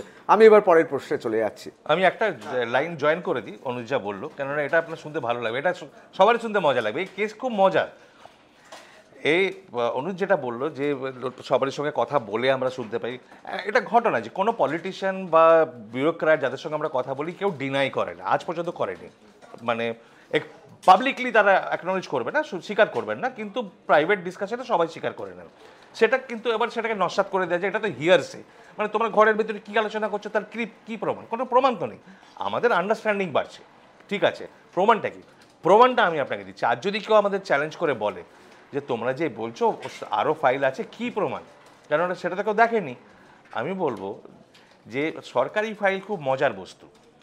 সরকারি ফাইলে ক্রস রেফারেন্সিং হয়, বিশেষ করে পুলিশ ইনভেস্টিগেশনে। আমরা অনেক পুলিশ ফাইল দেখেছি, মিনিস্ট্রি ফাইল দেখেছি, যেখানে ক্রস রেফারেন্সিং আছে ইন্টেলিজেন্স এনকোয়ারি নিয়ে, অনেক আছে। সংসদে প্রশ্ন উঠেছে, সেখানকার ক্রস রেফারেন্সিং আছে। সেই ফাইলগুলো যে অস্তিত্ব রয়েছে সেটা কেউ ডিনাই করতে পারবে না। অবশ্যই। তার মানে আমাজনের মতো, মানে আমাজনে গুপ্তধন আছে, সবাই জানে, সবাই শুনেছে, কেউ দেখেনি, কিন্তু এই ফাইলগুলোর অস্তিত্বটা আছে। আমরা ফাইল ধরে নাম্বার ধরে আমি জিজ্ঞেস করতে পারি তাহলে সরকারকে, আপনারা সব বলছেন যে সব ডিক্লাসিফাই হয়ে গেছে, এই ফাইলগুলো কোথায়? আমি 100টা ফাইলের লিস্ট দিই। অবশ্যই। আমি দ্রুত কিছু প্রশ্ন, তারপরে আমার সতীর্থদের কাছে চলে যাব। আমার প্রশ্ন এক, এই ফাইলগুলোতে এমন কি আছে যা বারবার সরকারের পক্ষ থেকে 2014-15-তে আমরা নিজেরা দেখেছি, মানে মোদি সরকার 0.1 প্রথম মোদি সরকার, তারা তো বলেছিলেন ফাইলগুলো বার করে আনবেন। তারপর আমরা জানি যে হোম মিনিস্ট্রি থেকে পরিষ্কার বলা হয় ওই ফাইলগুলো বার করলে দাঙ্গা, রায়ট লাইক সিচুয়েশন হয়ে যাবে। কি আছে ওই ফাইলে? ছোট্ট করে বলতে, আমি যদি বলতাম আপনার উত্তরে যে ওই ফাইলে সত্যি লুকিয়ে আছে, শুনতে ভালো লাগতো, উত্তরটাও ছোট হতো, কিন্তু উত্তরটা অত সিম্পল নয় এবং সেটা পুরো উত্তরও নয়। আমরা এই বইটা, আপনি জানেন ওই ফাইলে কি আছে? আমি আপনাকে বলছি, জানেন ওই ফাইলে কি আছে? সোজা আমরা ধারণা, দুজনেই জানেন, ধারণা আছে, আপনারা দুজনেই জানেন কেন ফাইলগুলো বেরোচ্ছে। পরিষ্কার ধারণা আছে কি আছে, কি ধরনের জিনিস থাকতে পারে, সেটা ধারণা আছে, পরিষ্কার ধারণা আছে, কনসিডার্ড ভিউ আছে। আমি বলবো এটা এই বইতে সবকিছু মানে প্রমাণ করা ছাড়া একটা জিনিস খুব ভালোভাবে যদি কেয়ারফুলি পাঠক পড়েন দেখতে পাবেন, আমরা একটা তথ্য খুব ভালোভাবে কন্টিনিউয়াসলি কনসিস্টেন্টলি দেখিয়েছি, সরকারি ফাইলে মিথ্যে কথা লেখা হয়। এবং আমরা দেখিয়েছি এটা সিভিলিয়ান ডিপার্টমেন্টসগুলোর ফাইলে, এবং আমি নাম নেব না, সেটা বিদেশ মন্ত্রী অবধি চলে গেছে যে ফরেন ট্রিপ করে এসে মিথ্যে কথা ফাইলে লিখেছেন। হ্যাঁ, আমরা দেখিয়ে দিয়েছি সেটা কেমন করে মিথ্যে, সেটা এখানে প্রমাণ করেছি যেটা মিথ্যে। সিভিলিয়ান ডিপার্টমেন্টে পলিটিক্যাল লিডাররা যদি মিথ্যে কথা লেখেন, আপনি এবার ভেবে দেখুন ইন্টেলিজেন্স ফাইলে যেগুলো কেউ চেক করে না, কারোর সুপারভিশন নেই, কোনো পার্লামেন্টের অথরিটি নেই বিদেশের অন্য দেশের মতো যে সুপারভাইজ করে চেক করবে যে ঠিক বলছো না ভুল বলছো, সেখানে কি পরিমাণ ইনফরমেশন টুইস্ট হতে পারে। একটা ঘটনাকে যদি কোনো সরকার বা রাজনৈতিক দল মনে করে সুভাষচন্দ্রের চরিত্র হনন করলে পরবর্তীকালে আমাদের সুবিধা হবে, ওই ইন্টেলিজেন্স ফাইলে সেটা রাজ্যের হোক বা কেন্দ্রের হোক, ইন্টেলিজেন্স মানে শুধু আইবি নয়, ইন্টেলিজেন্স আইবি আছে, RNAW আছে, মিলিটারি ইন্টেলিজেন্স আছে, কিন্তু তার ওপরে আরও বিস্তীর্ণভাবে রয়েছে প্রতিটা রাজ্যের crime branch, CID, special branch, এরা আছে যারা কাজ করে গেছে কন্টিনিউয়াসলি। কোন ফাইলে কিভাবে তথ্যকে টুইস্ট করা হয়েছে, ডিস্টর্ট করা হয়েছে, সেইটা কিন্তু আমরা তার এক্সটেন্টটা এখনো জানি না। আমরা জানি টুইস্ট করা হয়েছে, সত্যিকে গোপন করার জন্য এই যে জটটা পাকানো হয়েছে 80 বছর ধরে, এই জটটা খোলা কিন্তু মুখের কথা নয়। অবশ্যই অবশ্যই। अब जिन लोग की बात कर रहे हैं जो दिल्ली में बैठे हुए हैं, हमारे को एक बहुत सा गलत इंप्रेशन अपनी कंट्री के बारे में, ठीक है। यहाँ कोई गांधी जी के दिखाए रास्ते पे नहीं चलता, RNWIB गांधी जी के रास्ते पे नहीं चलती है। हम लोगों ने जो अंग्रेज़ों के 200 साल तक गुलाम रहे थे, हमने 2 अंग्रेज़ों की हमने प्राइम मिनिस्टरों को टैप किया हुआ है भारत में, हम इस गेम के बड़े माहिर हैं। तो आप जिन लोगों की बात कर रहे हो वो कितने खतरनाक है, मैं आपको एग्जांपल दे रहा हूँ कि अगर वो अंग्रेज प्रधानमंत्रियों की बगिंग कर सकते हैं भारत के अंदर, तो सुभाष बोस के बारे में क्या उल्टी सीधी बातें उन्होंने फाइलों में लिखी होंगी। लेकिन उस पर आई am very happy you raising question, because हम चाहते हैं कि डिबेट इस लेवल पे आए, पार्लियामेंट में सवाल उठे। फाइलों मनमोहन सिंह के ऊपर बागिंग की वो आ गया था, प्रणब बाबू पे बागिंग, प्रणब बाबू ने पकड़ लिया था, मेरे पे जासूसी कर रहे हैं बैठ के। तो जो ऐसे ये इतने घाक किस्म के इंसान हैं कि अपने बाप को नहीं छोड़ते जासूसी के अंदर, आपको लगता है कि सुभाष बोस के बारे में वो फाइलों के अंदर क्या क्या बातें उन्होंने लिखी होंगी उन्होंने, वो फाइल जब पढ़ते हैं मोदी जी साहब, अरे तो प्रॉब्लम हो गई, इसको निकालेंगे तो प्रॉब्लम हो जाएगा। एक छोटा सा एग्जाम्पल देखिए, ये है तो अंग्रेजों के ज़माने का, लेकिन पेज नंबर 190 में एक डॉक्यूमेंट है, पेज नंबर 190 में एक IB का रिकॉर्ड है, आप उसको पढ़िए, मेरे को लगता नहीं आप उसको पढ़ पाएंगे पब्लिकली। 190 में है, IB के नंबर 2 की रिपोर्ट है। और तो इस लेवल की बातें फाइलों में हमें सुनने में आया है, और इसको एक इसलिए कंट्री में एक डिबेट होना चाहिए, बातचीत होनी चाहिए, ताकि हम लोग समझें। অনেক কিছু হয়েছে, তো আপনি ঘটনাগুলো যদি একটু মনে করেন, বড় বড় যে ঘটনাগুলো आपने देख लिया? हाँ आगे ना था? पढ़ लिया आपने? পড়া था যে 47 আর 48 মহাত্মা গান্ধীর মৃত্যু হয়েছে, 1962-তে ভারত চায়না যুদ্ধ হয়েছে, 65-তে ভারত পাকের যুদ্ধ হয়েছে, 71-এ ভারত বাংলাদেশ ভারত পাকিস্তানের আবার যুদ্ধ হয়েছে। এই যে ঘটনাগুলো বড় বড় ঘটনাগুলো হয়েছে, এখানে কিন্তু আনঅফিশিয়ালি চারিদিক থেকে সুভাষচন্দ্রের নাম চলে এসেছে। Gauri Devi Institute of Medical Sciences and Hospital, GT Road, Rajpath, Durgapur. Best place to study. For contact us, call 7797662222 97756962237. শলমারির সেই রহস্যময় সাধু আসলে কে ছিলেন? তিনি একজন প্রাক্তন বিপ্লবী ছিলেন, এবং তিনি কে ছিলেন সেটা আজকেও রহস্য রয়ে গেছে জনসাধারণের মনে, যেটা থাকা উচিতই নয়। তার কারণ শৌলমারীর সাধু নিউজ ব্রেক হওয়ার পর মাসখানেকের মধ্যে পশ্চিমবাংলা সরকার, তখন মুখ্যমন্ত্রী বিধানচন্দ্র রায়, তার গোয়েন্দা বাহিনী, গোটা রাজ্যের গোয়েন্দা বাহিনী গিয়ে শৌলমারীতে বসে রয়েছে। তারা রিপোর্ট করছে কলকাতা, ডেলি রিপোর্ট 10টা করে অন্তত রিপোর্ট শৌলমারী থেকে আসছে কলকাতায়, কলকাতা থেকে রিপোর্ট যাচ্ছে IB-তে, এবং এক্সচেঞ্জ অফ মেসেজেস হচ্ছে ম্যাসিভ। সন্দেহ ছিল কে এটা, সুভাষ তো নয়, তা না হলে অত গোয়েন্দা বাহিনীর করা হয়। আপনারা কি মনে করেন? মনে করার কিছু না, এটা প্রমাণ আছে, ফাইলেই নাম দেওয়া আছে। কিন্তু এটা হচ্ছে যে উনি একজন প্রাক্তন বিপ্লবী ছিলেন, বাংলাদেশি যতীন চক্রবর্তী বলে একজন ছিলেন, ওনার বলা হয় যে উনি শৌলমারীর সাধু। কিন্তু এটা প্রথম থেকে সব সরকার যারা সত্ত্বেও তার নাম, আইডেন্টিটি কোনোদিন কেউ প্রকাশ করেননি। বড় প্রশ্নটা হচ্ছে কেন করেননি। অবশ্যই उसका आंसर मैं आपको बताता हूँ कि वो कहानी जो मेरा जो अंडरस्टैंडिंग है कि क्या हुआ क्या है। नेताजी प्लेन क्रैश का थ्योरी गवर्नमेंट का थ्योरी है, नेताजी रूस में था मार दिया ये पूर्वी रॉय का थ्योरी। जो थ्योरी को मैं एविडेंस पॉइंट ऑफ सपोर्ट कर रहा हूँ कि वो गुमनामी बाबा जिसका बता रहे हैं वो सुभाष बोस थे। तो गुमनामी बाबा जब एक्सेप्ट में हो गया कि यही सुभाष चंद्र बोस है, तो वहाँ से एक थ्योरी निकल के आ रही है। उनका ये कहना था कि जब वो 1900 सरकार को नहीं मालूम था वो कहाँ पर है, सरकार को ये मालूम था कि मैं रूस के अंदर हूँ, उसके बाद उनको ट्रैक नहीं था। उनको पता, उनका ये एलिगेशन था जिसको अब गुमनामी बाबा कह रहे हैं। उन्होंने बोला कि 1958-59 के आसपास में IB को ये मालूम चलता है कि मैं जीवित हूँ, लेकिन चाइना और इंडिया के बॉर्डर पे कहीं पे हूँ, and he did not want to get in touch with the government of India of that point of time. तब उन्होंने ये बोला कि ये पैरेलल ब्लफ, ये नकली स्टोरी मैंने प्लांट करवाई है। उसका रिजल्ट ये हुआ कि सारा इंटेलिजेंस ब्यूरो इंक्लूडिंग BN मालिक जो डायरेक्टर था, वो सारे के सारे शौलमारी भाग गए, और असली आदमी तुम्हारे घर के नीचे लखनऊ के अंदर बैठा हुआ है।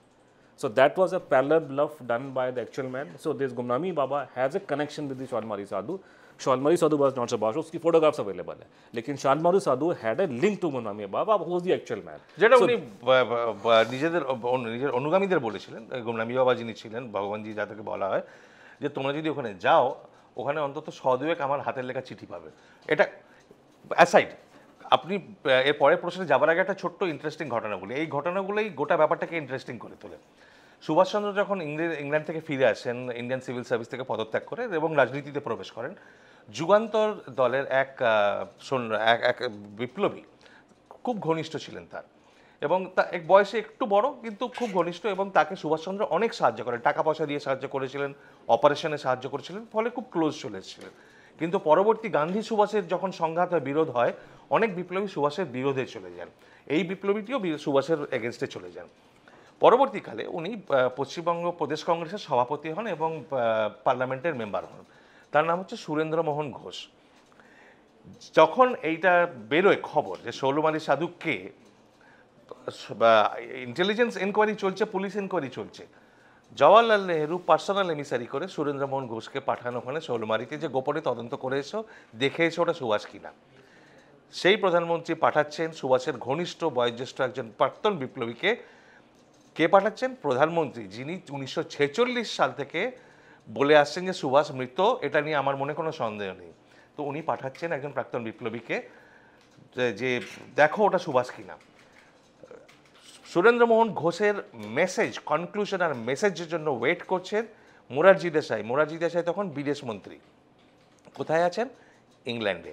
যে যদি সুরেন্দ্রমোহন ঘোষ জানায় যে হ্যাঁ ওই Subhash, he will run and talk to the British government. এখানে নেহেরু ওয়েট করছেন। সুরেন্দ্রমোহন ঘোষ ফিরে এসে 4-5 পাতার একটা ডিটেলড রিপোর্ট পাঠায় ফিল্ড ইনভেস্টিগেশনের, এবং তাতে সন্তুষ্ট হয় যে না ওটা সুভাষ নয়। প্রশ্নটা হচ্ছে যে সরকার বলে আসছে 1945 থেকে যে সুভাষ মরে গেছে, সেই সুভাষকে বারবার খুঁজতে কেন গোয়েন্দা অত রিসোর্স ডিভোট করা হয়? ভারত তো গরিব দেশ, তখন তো বলা হতো যে ভারত অত্যন্ত গরিব দেশ। তো সেখানে আপনি 40-50 জনের টিম পাঠাচ্ছেন, বসাচ্ছেন, পশ্চিমবঙ্গ থেকে তামিলনাড়ু অবধি এই শৌলমালী সাধুকে ট্র্যাক করা হচ্ছে, উত্তরাখণ্ড অবধি। যতদিন না তার মৃত্যু হচ্ছে 1978 সালে, তার জীবনের শেষ দিন পর্যন্ত প্রতিটি রাজ্যের গোয়েন্দা বাহিনী তাকে ফলো করে যাচ্ছে, রিপোর্ট ফাইল করে যাচ্ছে। অবশ্যই, কিন্তু এখানে আমার একটা প্রশ্ন আছে। স্বয়ং গান্ধী 1945 সালে 18 আগস্টে নেহেরু কান্নায় ভেঙে পড়লেন। তিনি সবাইকে জানালেন, তিনি অত্যন্ত ব্যথিত চিত্তে জানালেন যে সুভাষচন্দ্র বোস তিনি আর আমাদের মধ্যে নেই। একের পর এক ঘটনা, সমস্ত রাষ্ট্রনায়করা শোকবার্তা দিয়েছেন। পশ্চিমবঙ্গ এবং ভারতবর্ষের বিভিন্ন খবরের সংবাদপত্রে আজও সেই শোকবার্তাগুলো রয়েছে। আমাদের কাছে টাফ টকে সুগত বসু, যিনি পারিবারিক সূত্রে নেতাজির ঐতিহ্য বহন করেন, যিনি একজন হিস্টোরিয়ান হিসেবে, ঐতিহাসিক হিসেবে তার যে ডিগ্রি আছে, বিলাতের যে ডিগ্রি আছে, সেটাও কম নয়। অর্থাৎ গোটা পৃথিবীর অন্যতম ঐতিহাসিক ব্যক্তিত্ব সুভাষচন্দ্র বোসের পরিচয় ছাড়া তার এমপি হওয়া বা অন্যান্য বিষয়ে আমি ঢুকছিই না। এরা এতগুলো মানুষ যারা বলছেন 1945 সালের 18 আগস্ট তাহিকু বিমানবন্দরে যে দুর্ঘটনা ঘটেছিল এবং জাপানের পবিত্র মন্দিরে যে ছাইভস্য আছে, সেই চিতাভস্য আসলে নেতাজি সুভাষচন্দ্র বোসের। এটাকে কি নস্যাৎ করা যায়? একদম এক লাইনে নস্যাৎ করা যায়, 2 লাইনে নস্যাৎ করা যায়। আমি আপনাকে বলছি যে সুগতবাবু অত্যন্ত বিদ্বান পণ্ডিত ব্যক্তি, সে নিয়ে কোনো সন্দেহ নেই, অত্যন্ত সুবক্তা। কিন্তু ভারতবর্ষে তার প্রাথমিক পরিচিতি হচ্ছে তিনি রাজনৈতিক নেতা, এবং সুভাষচন্দ্রের প্রায় পুরো পরিবারই যেখানে কংগ্রেস বিরোধী, সেখানে ওনার পরিবারের যে ব্রাঞ্চটা সেটা কংগ্রেস। মানে আপনি কৃষ্ণ বসু এবং শিশির বোসের সময় থেকে তো ওনার बाबा कांग्रेस में थे पहले। तो उन्हीं प्रणब मुखर्जी हाथ धरे वही कांग्रेस से ढोके। और जिस आदमी की बात कर रहा है उसकी मैं आपको एग्जांपल देता हूँ बड़ी क्रूड हिंदी की लैंग्वेज में, कि एक इंसान की जो सगी बुआ है चित्रा घोष, जो उनकी सगी बुआ थी शिशिर बोस की छोटी बहन, उसने टाइम्स ऑफ इंडिया में इंटरव्यू देके बोला कि मेरा भाई पैसा खाया कांग्रेस पार्टी से। तो जिसके घर वाले टाइम्स ऑफ इंडिया में ऐसी बातें बोल रहे हैं तो प्राइवेट में हमें क्या क्या बताया होगा, अब ये सोच लीजिए, विच आई कांट से पब्लिकली, कि किसी आदमी की सगी बहन अगर टाइम्स ऑफ इंडिया में इंटरव्यू देके ये बोल रही है कि मेरा भाई कांग्रेस से पैसा खाया तो उसका, और इसलिए सुभाष बोस के बारे में ऐसे बोलता है, तो प्राइवेट में क्या बोलते होंगे। तो जिस आदमी का नाम ले रहे हो एक नंबर का पॉलिटिशियन है वो, यहाँ पे अपने आपको ब्रांडिंग करता है अपने हिस्टोरियन की, और उल्टी सीधी बातें यहाँ पे ये लोग हारवार्डे ঐতিহাসিক মেনে নিচ্ছে এবং অনেক উচ্চ স্তরের ঐতিহাসিক, ভালো কাজ করেছেন, অনেক ভালো ভালো বই লিখেছেন, ভালো কথা বলেন, কিন্তু সেটা ওখানে এই দেশে ঢোকা মাত্র উনি রাজনৈতিক হয়ে যান। নেতাজির পরিবার বারবার তাহলে এই সত্য গোপন করতে চাইছে। আগে এই প্রশ্নটা আমি শেষ করে দিই, খুব ছোট্ট করে শেষ করে দেবো, যে ওনার যে কেস, ওনাকে মুখার্জি কমিশনে সামন করা হয়েছিল, উনি রাজি হননি উপস্থিত হতে। ওনার মাকে কৃষ্ণা বসুকে সামন করা হয়েছিল, রাজি হননি, কেননা তার আগে যখন ওনার শিশির বোসকেও সামন করা হয়েছিল তার আগের কমিশনে, তিনি উপস্থিত হননি। তাদের বক্তব্য ছিল আমাদের এই নিয়ে কোনো ডাইরেক্ট কোনো প্রত্যক্ষ জ্ঞান নেই, কিন্তু যে মুহূর্তে জাস্টিস মুখার্জি বললেন যে বিমান দুর্ঘটনায় নেতাজির মৃত্যু হয়নি, এনারা সবাই বড় বড় বড় বড় আর্টিকেল লিখতে শুরু করে দিলেন যে মুখার্জি ভুল করছেন, মিথ্যে বলছেন। তো এটা যদি জানেন ওনারা, ওনাদের কাছে যদি প্রমাণ থাকে, সেই প্রমাণটা এসে কমিশনের সামনে দিলেন না তাহলে কেন? কেন তারা নেতাজির পরিবারের এতজন সদস্য, কেন নেতাজি মারা গিয়েছেন এই কথাতে তাদের লাভ কি? এটা কি সম্পত্তিগত ব্যাপার? আমি সম্পত্তির ব্যাপারে জানি না, কিন্তু একটা হচ্ছে যে অনুজ যেটা বললো যে একটা কংগ্রেসের সঙ্গে যেটা লিঙ্ক, কংগ্রেসের স্ট্যান্ড যেটা, সেটা ওনাদের স্ট্যান্ড রয়েছে, যে কারণে নেতাজির বৃহত্তর পরিবার কেউ স্বীকার করেন না। নেতাজির যারা ভাই বোন ছিলেন তারা কেউ কোনোদিন স্বীকার করেননি, নেতাজির যারা ভাইপো ভাইজি যারা ছিলেন তারা কেউ কোনোদিন স্বীকার করেননি। নেতাজির শেষ দা সুরেশচন্দ্র বোস 1966 সালে খোসলা কমিশনের সামনে দাঁড়িয়ে বলে গেছেন যে আমার ভাই জীবিত, 66 সালে বলেছেন। নেতাজির ভ্রাতুষ্পুত্র দ্বিজেন বোস খোসলা কমিশনের সামনে দাঁড়িয়ে বলেছেন আমার রাঙাকাবাবু জীবিত। তো ওরা স্টেটমেंट দিয়ে গেছে 1966। मैं आपको बताता हूँ। I mean, देखिए ऐसा है कि एक खोसला कमीशन बनी थी, ठीक है। जीडी खोसला जो था पंडित जी का बायोग्राफर था, वो सॉरी पंडित जी का फ्रेंड था और इंदिरा गांधी का बायोग्राफर था। उसकी बड़ी तारीफ की गौतम बोस ने करी है अपनी। तो ये फैमिली को पूछोगे ना तो क्या, हाँ जीडी खोसला की रिपोर्ट अच्छा है, इसका मुखर्जी की रिपोर्ट खराब है। चलो जीडी खोसला की बात कर ले। कमीशन में आपको पता है कमीशन में होता है कि कमीशन में अलग अलग वकील आते हैं, वो पार्टीज अपना प्रेसिडेंट करती हैं। तो आप एक काम कीजिए, जीडी खोसला कमीशन की रिपोर्ट को उठाइए जो हमारे पहले बनी थी, हम तो थे ही नहीं उस टाइम पे। उसके अंदर उसमें साफ मेंशन किया हुआ है कि नेताजी की परिवार का जो स्टैंड है, उनके परिवार का वकील, वो कौन? एनडी मजूमदार, जो यहाँ आपका लॉ मिनिस्टर था यहाँ निहारेंद्र दत्त मजूमदार। तो एनडी मजूमदार जो पहला बैरिस्टर है लंदन ट्रेन, यहाँ का लॉ मिनिस्टर रह चुका है, कांग्रेस का इतना लीडर है, जो सुभाष वो सबको जानता था, वो नेताजी के परिवार का वकील है। और वहाँ पे वो स्टेटमेंट 73 में दे रहा है, परिवार के बिहाफ पे आर्गूमेंट दे रहा है कि नेताजी इज स्टिल अलाइव, ठीक है। तो परिवार वाला है ना कि आज कुछ कल कुछ कल कुछ, ये समय के साथ बदल। प्रॉब्लम ये हो रहा है मीडिया के साथ में कि आज चंद्रा कुमार बोस को स्टेटमेंट देता है तो ये बेचारों के पास में टाइम नहीं होता, गूगल भी नहीं करते हैं कि आज से 2 साल पहले क्या बोल रहा था वो। तो ये जहाँ की हवा चलती है वहीं का वो मुड़ करते हैं। तो परिवार का जो स्टैंड है वो खोसला कमीशन के सामने बड़ा क्लियर है कि नेताजी 73 में जीवित हैं, वॉर क्राइम्स का कुछ चार्ज लगा हुआ है, इसलिए बाहर निकल नहीं सकते। ये मैं नहीं बोल रहा, ये खोसला कमीशन की रिपोर्ट में लिखा हुआ है कि परिवार का वकील ये बोल रहा है। तो आज ये कुछ और बोले जा रहा है। एक और वो लंदन में भी इनका पैदा हो गया, सुगतो का कजन, उसकी आप फोटो देखिए जाके, राहुल गांधी के साथ में खड़ा हुआ है और प्रेसिडेंट कह रहा है जी मैं नेताजी का परिवार हूँ। नेताजी का परिवार हो लेकिन तुम्हारी पार्टी कौन सी बताओ पहले। So that is the problem. নেতাজির পরিবার হওয়া মানে তো কোনো কোয়ালিফিকেশন নয়, সেটা পিএইচডি নয় বা মাস্টার্স নয় বা পোস্ট ডক্টরেট নয়। তো পরিবারে জন্মগ্রহণ হয়েছেন তার মানে আপনি নেতাজি বিশেষজ্ঞ সেরকম যদি হতো তাহলে জওয়াহরলাল নেহরুর ব্যাপারে সবচেয়ে বড় বিশেষজ্ঞ রাহুল গান্ধী হতেন, বা আর কারোর বই পড়তে হতো না, রাহুল গান্ধীর বই पढ़लेই হয়। एक और चीज मेरे को समझ में आई है जो आपको मैं आप पत्रकार आपको समझ में आ जाएगा। देखिए ऐसा ना कि खासकर ये मुझे पता नहीं कलकत्ता बंगाल में कितने, लेकिन कम से कम नॉर्थ इंडिया बहुत फेमस है। हमारे रामायण में ना एक बड़ी अच्छी कहानी थी कि कोई आदमी जब बाली था, अगर बाली आपके सामने आ जाएगा आपकी आधी ताकत निकल जाती है, इसलिए भगवान राम ने बाली को मारने के लिए पेड़ के पीछे जाके किया। आप किसी को आदमी को नॉर्थ इंडिया में खासकर जाके बोल दो ना कि ये अमेरिका से आया है और ये हार्वर्ड यूनिवर्सिटी का प्रोफेसर है, उसको सुन के हवा निकल जाती है कि बड़ा साहब आदमी है, बड़ी अच्छी अंग्रेजी बोल रहा है अंग्रेजी। और ये जो हाई सोसाइटी के लोग हैं, मुझे समझ में, जब मैंने पूरे अमेरिका के चक्कर काटे हैं, न्यूयॉर्क से लेकर के कैलिफोर्निया तक के, कि यहाँ का जो एलीट समाज है, ऊपर का जो साहब लोग हैं जो कैलकटा क्लब में जाते हैं, जो यहाँ 40 डिग्री टेम्परेचर में टाई पहनते हैं, इनको शर्म नहीं आती है कि लंदन में 35 डिग्री में कोई चाय नहीं पहनता, तुम यहाँ अंग्रेज बन के घूम रहे। तो वो मेरे को नहीं मानेंगे कि दिल्ली का आदमी है तो हिंदी में बात कर रहा है, इसको नहीं पता, वो साहब अंग्रेजी बात कर रहा है। तो ये अंग्रेजी बोलना, अंग्रेजी में आर्टिकुलेशन करना और हार्वर्ड का ठप्पा लगाना, उस आदमी की किताब में कोई सब्सटेंस नहीं है। उसने उठा के 2-4 बंदों की कमेंट्री डाल दी। सारी किताब बिकने का जो मेन रीजन है कि हार्वर्ड का प्रोफेसर है। It's based on assumption. আমি ছোট করে শেষ করে দিচ্ছি, 30 সেকেন্ডে আমি শেষ করে দিচ্ছি উত্তরটা। ওনার বইতে যে কেস উনি প্রেজেন্ট করেছেন, it is nothing but assumption. Assumption কি ধরনের, যে জাপানি আই উইটনেস বলেছে তাহলে তো সত্যিই হবে, কেননা ওদের কোনো ইন্টারেস্ট নেই এই ঘটনার। চিতাভাষ্য আসছি আমি ওটাতে। তারপর বলছেন যে ওদের মিথ্যে কথা বলার কোনো ইন্টারেস্ট নেই, সেটা হতেই পারে। জাস্টিস মুখার্জি উনি তো বাঙালি জাজ, ফলে ওনার একটা বায়াস রয়েছে স্বভাবতেই, ফলে উনি কেসটাকে ঘুরিয়ে উল্টোপাল্টা লিখেছেন। তো ডকুমেন্টস যেগুলো পাওয়া যাচ্ছে না, ডেথ সার্টিফিকেট, ক্রিমেশন সার্টিফিকেট, আরে যুদ্ধের সময় ছিল নিশ্চয়ই হারিয়ে গেছে, যুদ্ধের সময় ছিল নিশ্চয়ই হারিয়ে গেছে, is an assumption, is not an evidence.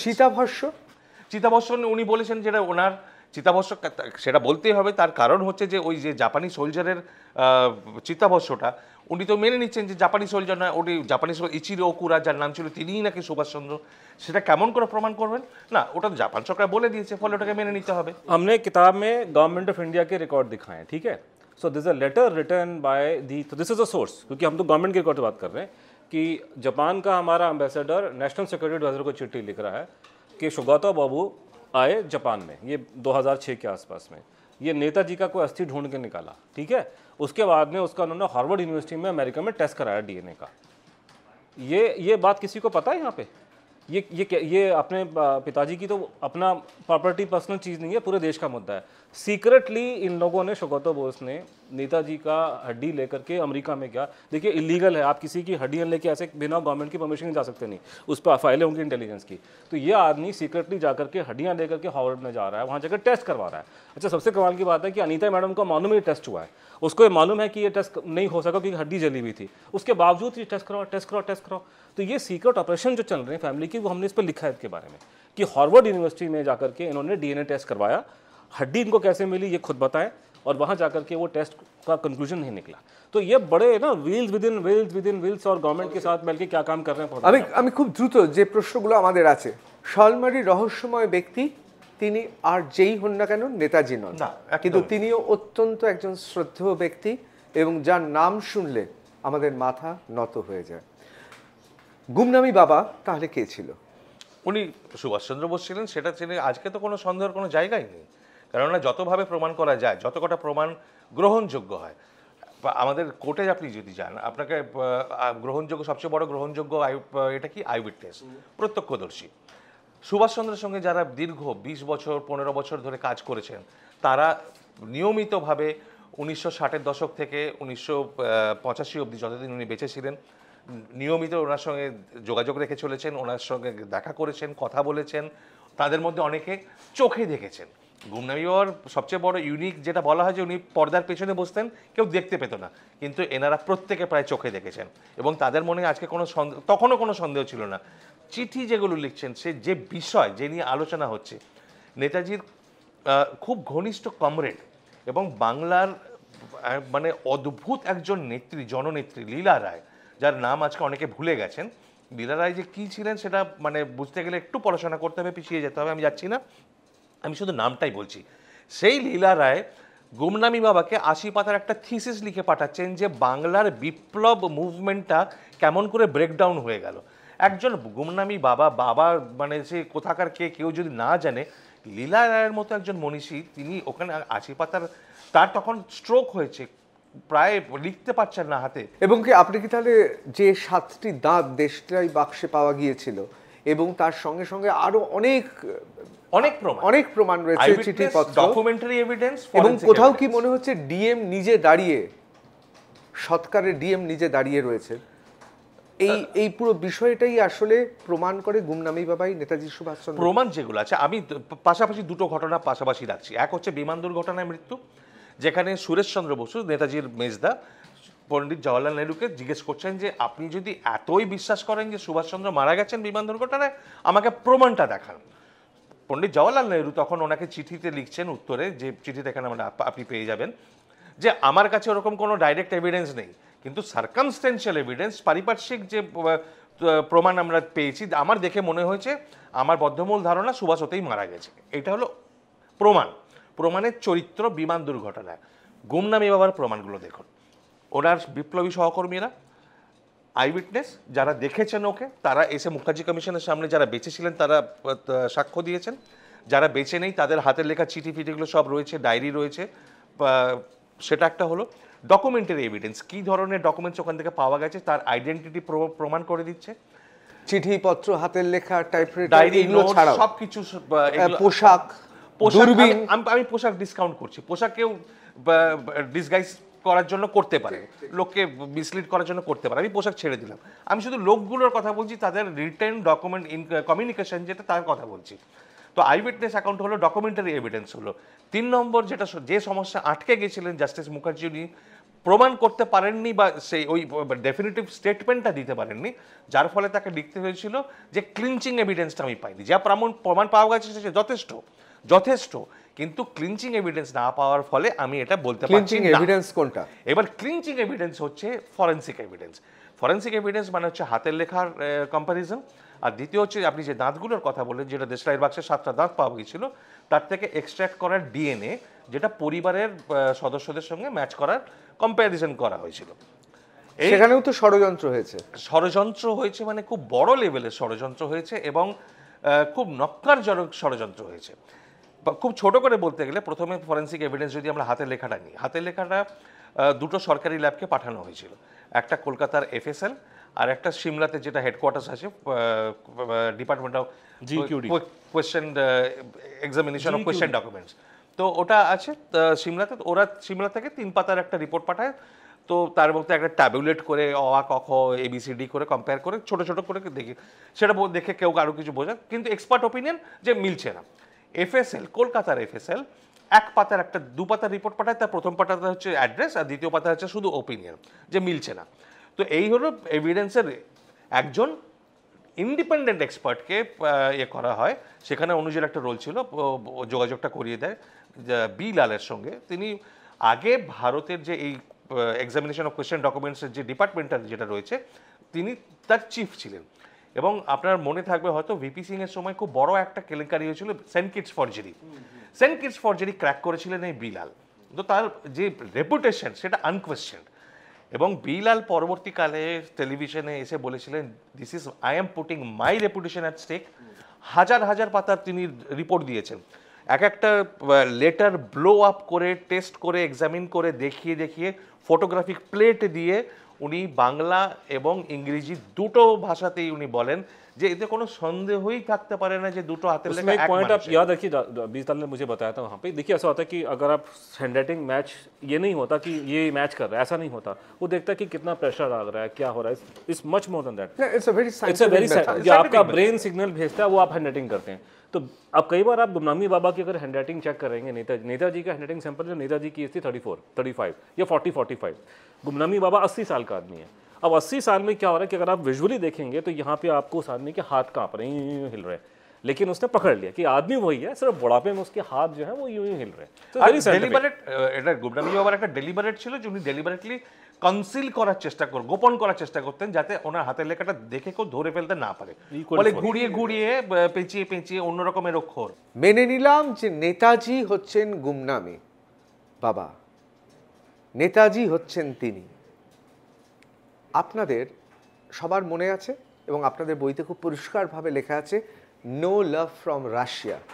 তাহলে রাশিয়াতে কাকে দেখে আমাদের অত্যন্ত অত্যন্ত শ্রদ্ধা এক ব্যক্তি এসে বলেছিলেন আমি দেশের জন্য খবর আনছি, তারপর সে খবর কোনোদিনও বেরোয়নি। রাশিয়াতে তাহলে কি হলো? নেতাজিকে রাশিয়ার কারাগারে নিক্ষেপ করা হয়েছিল, এটা তো বহুল চর্চিত বিষয়। হ্যাঁ, এটা চর্চিত, কিন্তু এটা যেটাকে বলে গ্রেপ ভাইন, যেটাকে বলে ইংরেজিতে, যে একটা খবর সেটাকে মানে বাড়তে বাড়তে নানা রকম রং নেয়, নানা রকম আকার নেয়, কিন্তু মূল বার্তাটা এক, যে উনি রাশিয়ায় চলে যেতে সমর্থ হয়েছে। অনেকে বলে লাল বাহাদুর শাস্ত্রীর সঙ্গে দেখা হয়েছিল এবং তারপরেই লাল বাহাদুর শাস্ত্রী ওটাতে আসছে, ওটা একটু অন্যরকম। একটু আগে এটা বলে দিই, মূল বিষয়টা বলে দিই। যেটা আমরা যেটা দেখতে পেয়েছি গুমনামি বাবা নিয়ে রিসার্চ করার সময়, যেটা আমরা কননড্রামে লিখেছি, সেই সময় যেটা দেখতে পেয়েছি যে উনি রাশিয়াতে গিয়েছিলেন। প্রাথমিকভাবে অবশ্যই ওনাকে বন্দি করা হয়, কারাগারে নিক্ষেপ করা হয়, এবং হয়তো টর্চার করে থাকাও হতে পারে, অস্বাভাবিক নয়, কেননা রাশিয়ার একটা ট্র্যাডিশন আছে এবং উনি রাশিয়ার যে বন্ধু সেটা তো প্রমাণ করার সুযোগটা পেতে হবে। সেটা করার আগে যদি কারাগারে রাখা হয় অবাক হওয়ার কিছু নেই। কিন্তু আমরা যেটা দেখি যে ওনার সঙ্গে রাশিয়া সরকারের মানে উনি বলছেন, এটা নিজের মুখে বলছেন, যে ওনার একটা খুব মজার সেন্টেন্স আছে, যে ওনাকে একজন জিজ্ঞেস করেছিলেন যে আপনার গিয়ে কি হয়েছিল, কেমনভাবে টর্চার করেছিল, বলেছিল এইটুকু জেনে দেখো আমাকে প্রথম সময় জামাই আদরে রাখেনি। তো এইটা তারপরে সখ্যতা বাড়ে এবং রাশিয়ান সরকার এবং চীনা সরকারের সঙ্গে অত্যন্ত ঘনিষ্ঠতা হয়। এগুলো বিশদে বলেছি, মানে আপনার স্টুডিওতে বলে মানে এটা 2 মিনিটের মধ্যে বললে অনেকের কাছে এটা খুব অ্যাবসার্ড লাগবে শুনতে, কিন্তু যেটা আমরা বইতে যেটা লিখেছি প্রায় 900 পাতার বই, ওইটা পড়লে পরিষ্কার বোঝা যাবে। কিন্তু একটা প্রশ্ন বারে বারে, আমরা যারা নেতাজির সবাই তো ভক্ত, ছোটবেলা থেকে আমরা সবাই, আপনারা বিশেষজ্ঞ, আমরা ভক্ত, কিন্তু যে নেতাজি, তার যে দৃপ্ত, যে সাহসিকতা, তার যে অসীম ধৈর্য, তার যে কর্ষশক্তি, সে যেরকম অন্তর্মুখী, যেরকম আবার তিনি বহির্বিশ্বের সমস্ত শক্তির সঙ্গে অনায়াসে কথাবার্তা বলতে পারতেন, সেই ব্যক্তি কেন দেশে এসে লুকিয়ে থাকবেন? নেতাজির তো মৃত্যু ভয় থাকতে পারে না, কেন তিনি গুমনামি বাবার ছদ্মবেশে লুকিয়েছিলেন? এই নেতাজিকে তো তাহলে আমরা চিনি না, এই নেতাজিকে তো আমরা দেখি না, এই নেতাজিকে তো আমরা পুজো করি না, তাহলে কে, কেন, কিসের জন্যে ছদ্মবেশে লুকিয়ে থাকবে? এবার প্রশ্ন করা, এবার সময় হয়েছে একটা প্রতি প্রশ্ন করার। এই প্রশ্নটা আমি আপনাকে করছি। অবশ্যই। সুভাষচন্দ্র যদি দেশে ফিরে প্রকাশ্যে আসতেন, কি করতেন বলে আপনার মনে হয়? উনি কি করতেন? না, নেতাজি সুভাষচন্দ্র বোস না প্রধানমন্ত্রী হতেন, না মুখ্যমন্ত্রী হতেন, না ডিফেন্স না, মিনিস্টার হতেন? এটা যদি, এটা আমি মানছি, আপনি একটা মক্ষম চাল চেলেছেন, আপনারা দারুণ দাবাড়ু তো, এমন চেলেছেন আমি কিস্তিমাত হবেই, কারণ নেতাজি স্বয়ং বলেছেন তিনি দেশে ফিরে এলে, স্বাধীন হলে তিনি হিমালয়তে চলে যাবেন। বারবার বলেছেন, বারবার বলেছেন, কারণ তিনি স্বামী বিবেকানন্দ পড়ার পর থেকে তিনি বারবার তাকে হিমালয়ে ডেকেছে, বারবার তিনি সন্ন্যাস নিতে চেয়েছেন এবং বারবার তিনি নিরবিচ্ছিন্ন আধ্যাত্মিক জগতে যেতে চেয়েছেন। এই বিষয়ে আমার কোনো সন্দেহ নেই। বেশ, ঠিক আছে, মানে আপনি প্রশ্নটা খুব চাতুর্যের সঙ্গে এড়িয়ে গেলেন। এড়ালাম না, আপনি কিস্তিবাদ করবার যে চেষ্টা করেছেন। এই যে আপনি প্রশ্নটা করলেন, এটার একটা উত্তর নেই, এটার অনেক কটা উত্তর আছে, তারা ইন্টারলিঙ্কড এবং লেয়ার বাই লেয়ার আপনাকে দেখতে হবে। কেননা বিভিন্ন সময় উনি যে সময় দেশে ফিরেছেন 50-এর দশকের গোড়ার দিকে ফিরেছেন, তখন না প্রকাশ্যে না আসার যে কারণ, 1960 বা 1970-এর দশকে না বাইরে আসার কারণটা অন্য। তো বিভিন্ন সময় বিভিন্ন কারণ। প্রথম কারণ হচ্ছে 1950-এর দশকে, সেই সময় যুদ্ধ শেষ হচ্ছে, ভারত রিপাবলিক হয়েছে, প্রজাতন্ত্র হয়েছে এবং কোল্ড ওয়ার পুরোদমে শুরু হয়ে গেছে এবং সুভাষচন্দ্র ব্রিটিশ এম্পায়ারের মানে অ্যালাইড পাওয়ার যেটাকে বলে, ইংরেজ এবং আমেরিকানদের এনিমি নাম্বার 1। এবং আপনারা জানেন যে যারা হিটলার বা নাৎসি বা ফ্যাসিস্ট শক্তিগুলোর সঙ্গে জড়িত ছিল, প্রত্যেককে ওয়ার ক্রাইম ট্রাইব্যুনালে তাদেরকে ট্রায়াল করা হয়েছে, অনেককে শেষ করে দেওয়া হয়েছে। কিন্তু বিচারে আনার জন্য ইন্টারন্যাশনাল ট্রিটিও করা হয়, যেটা ভারত থেকে কেউ না থাকা সত্ত্বেও ভারত কিন্তু 1971-এ সেই ট্রিটিটাতে সই করে যে আমাদের দেশে যদি কোনো সময় কোনো যুদ্ধাপরাধীকে খুঁজে পাওয়া যায় আমরা তুলে দেবো হাতে তোমাদের। তো এইটা একটা ছিল যে ওনার ধারণা, এটা প্রথম। তাহলে কি ক্লাসিফাইড ফাইলে এই কথাটাই লেখা আছে যে নেতাজি ফিরে এলে আমরা নেতাজিকে আপনাদের হাতে তুলে দেব? থাকতে পারে, আমি সেটাতে ডেফিনেটলি বলবো না, কিন্তু থাকলে আমি আশ্চর্য হব না। কিন্তু সেটা ক্লাসিফাইড ফাইলে, নিষিদ্ধ ফাইলে তাহলে কি এই কথাটা লেখা ছিল? তাতে তাহলে কারা কারা সই করেছিলেন, কারা ছিলেন সেই সময়, কারা চাননি নেতাজি যদি জীবিতও থাকেন তাহলে যেন তার মৃত্যু ঘটে যুদ্ধ অপরাধী হিসেবে? বলুন। ওনার প্রথম দিকে যে চিন্তা ছিল, একটা ছিল যে আমার রাজনৈতিক ক্ষমতার প্রয়োজন নেই, আমি চাই না, ক্ষমতার প্রতি আমার কোনো লোভ নেই, আমার কাছে এখন বড় জিনিস, উনি রীতিমতো নিয়ম মাফিক সন্ন্যাস নিয়েছিলেন, সেটুকু আমরা জানতে পেরেছি। এবং ওনার কাছে সন্ন্যাসের যে সাধনা যেটা ছিল, সেটা মাতৃ সাধনা ওনার কাছে সবচেয়ে বড়। অবশ্যই। তাহলে কি কোথাও, আমি যেহেতু আমরা একটা পুরো আলাদা এপিসোড করব নেতাজি সুভাষচন্দ্র বোসের আধ্যাত্মিকতা, আমি তার রস অল্প আমরা সন্তুষ্ট হতে পারবো না, এটা নিয়ে করব, কিন্তু কোথাও কি তাহলে এখানে আমরা শ্রী অরবিন্দের সঙ্গে নেতাজি একটা সাদৃশ্য খুঁজে পাচ্ছি? আপাত দৃষ্টিতে খুঁজে পাওয়া যায়, কিন্তু দুটো খুব আলাদা ধরনের, দুজনের পথ আলাদা এবং তার ধরনটাও আলাদা, নেচারটা আলাদা। তার মানে আপনি বলতে চাইছেন নেতাজি সুভাষচন্দ্র বোস শুধুমাত্র যুদ্ধ অপরাধীর ভয় লুকিয়ে থাকেন না, আসলে তার ছিল সুগভীর আধ্যাত্মিক এবং মাতৃবন্দনা, অর্থাৎ দেশের বন্দনা, এবং তিনি ক্ষমতা চাননি, তিনি চেয়েছিলেন তার দেশ বলিয়ান হোক। নেতাজি তো আমাদের সবার খুব পছন্দের, কিন্তু নেতাজি সম্বন্ধে অনেক কন্ট্রোভার্সিয়াল কোশ্চেনও আছে। তো আপনার কি মনে হয় যে নেতাজি কি জার্মানিতে লিভ ইন রিলেশনশিপে ছিলেন? দেখুন, যেটুকু আমরা প্রমাণ হাতে পেয়েছি, যেটুকু দেখেছি, আমাদের বাঙালিদের একটা অভ্যাস রয়েছে যে আমরা যখন কাউকে পুজো করি, এমন মহাপুরুষের জায়গায় তুলে দিই, তাকে মানুষ হিসেবে ভাবতে ভুলে যাই। এবং তিনি যে আধ্যাত্মিকতার পথে চলেছিলেন ছোটোবেলা থেকে, সেটা থেকে তার মানসিকতার একটু পরিবর্তন হয়েছিল। সেটা তিনি যখন ইউরোপে নির্বাচনে বসে অ্যান ইন্ডিয়ান পিলগ্রিম লিখছেন, সেখানে উনি একটা খুব ব্রিফলি উল্লেখ করেন একটা ফুটনোটে, যে আমার নারী পুরুষের সম্পর্ক, যৌনতা নিয়ে যে সম্পর্ক, যে ধারণা ছিল, সেটাতে আমার অনেক বদল হয়েছে। উনি ছোটবেলার কথা লেখার সময় ওটা ফুটনোটে উল্লেখ করে দেন। এবার আমরা যে চিঠিপত্রগুলো দেখেছি সেটাকে অস্বীকার করার কোনো কারণ নেই, কোনো প্রশ্ন করার কোনো কারণ নেই।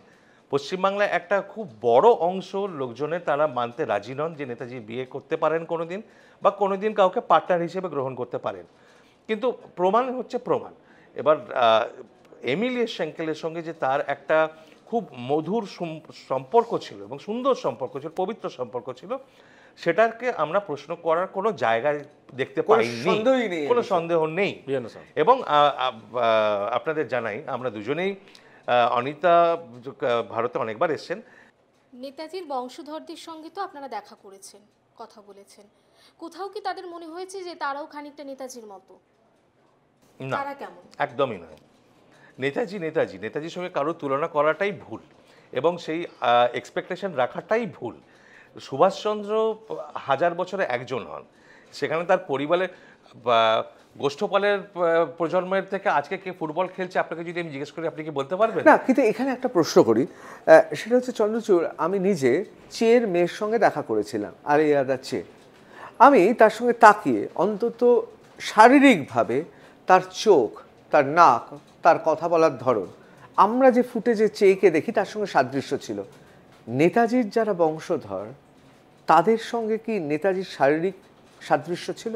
গঠনগত সাদৃশ্য যদি বলেন একদম পরিষ্কার। ওনাদের যে একটা পরিবারের একটা মঙ্গলয়ের একটা ফেস কাট আছে, ওটা পরিবারের প্রায় সকলের মধ্যে দেখা যায়। এটাই জিজ্ঞেস করছিল। रिजेम्बलेंस की बात कर रहे हैं आप। हम अनीता मैडम से हम लोग दिल्ली मिले थे तो ऐसा प्राय घंटा 3 बसे हम अड्डा मेरेছি। हम लोग ऐसा इतना खराब आदमी नहीं है। जब अनीता मैडम मिली तो उनके पैर छुआ हम लोगों ने, तो अभी क्रिटिसाइज करता है, लेकिन उसका मतलब ये नहीं कि हम लोग गलत खराब आदमी है।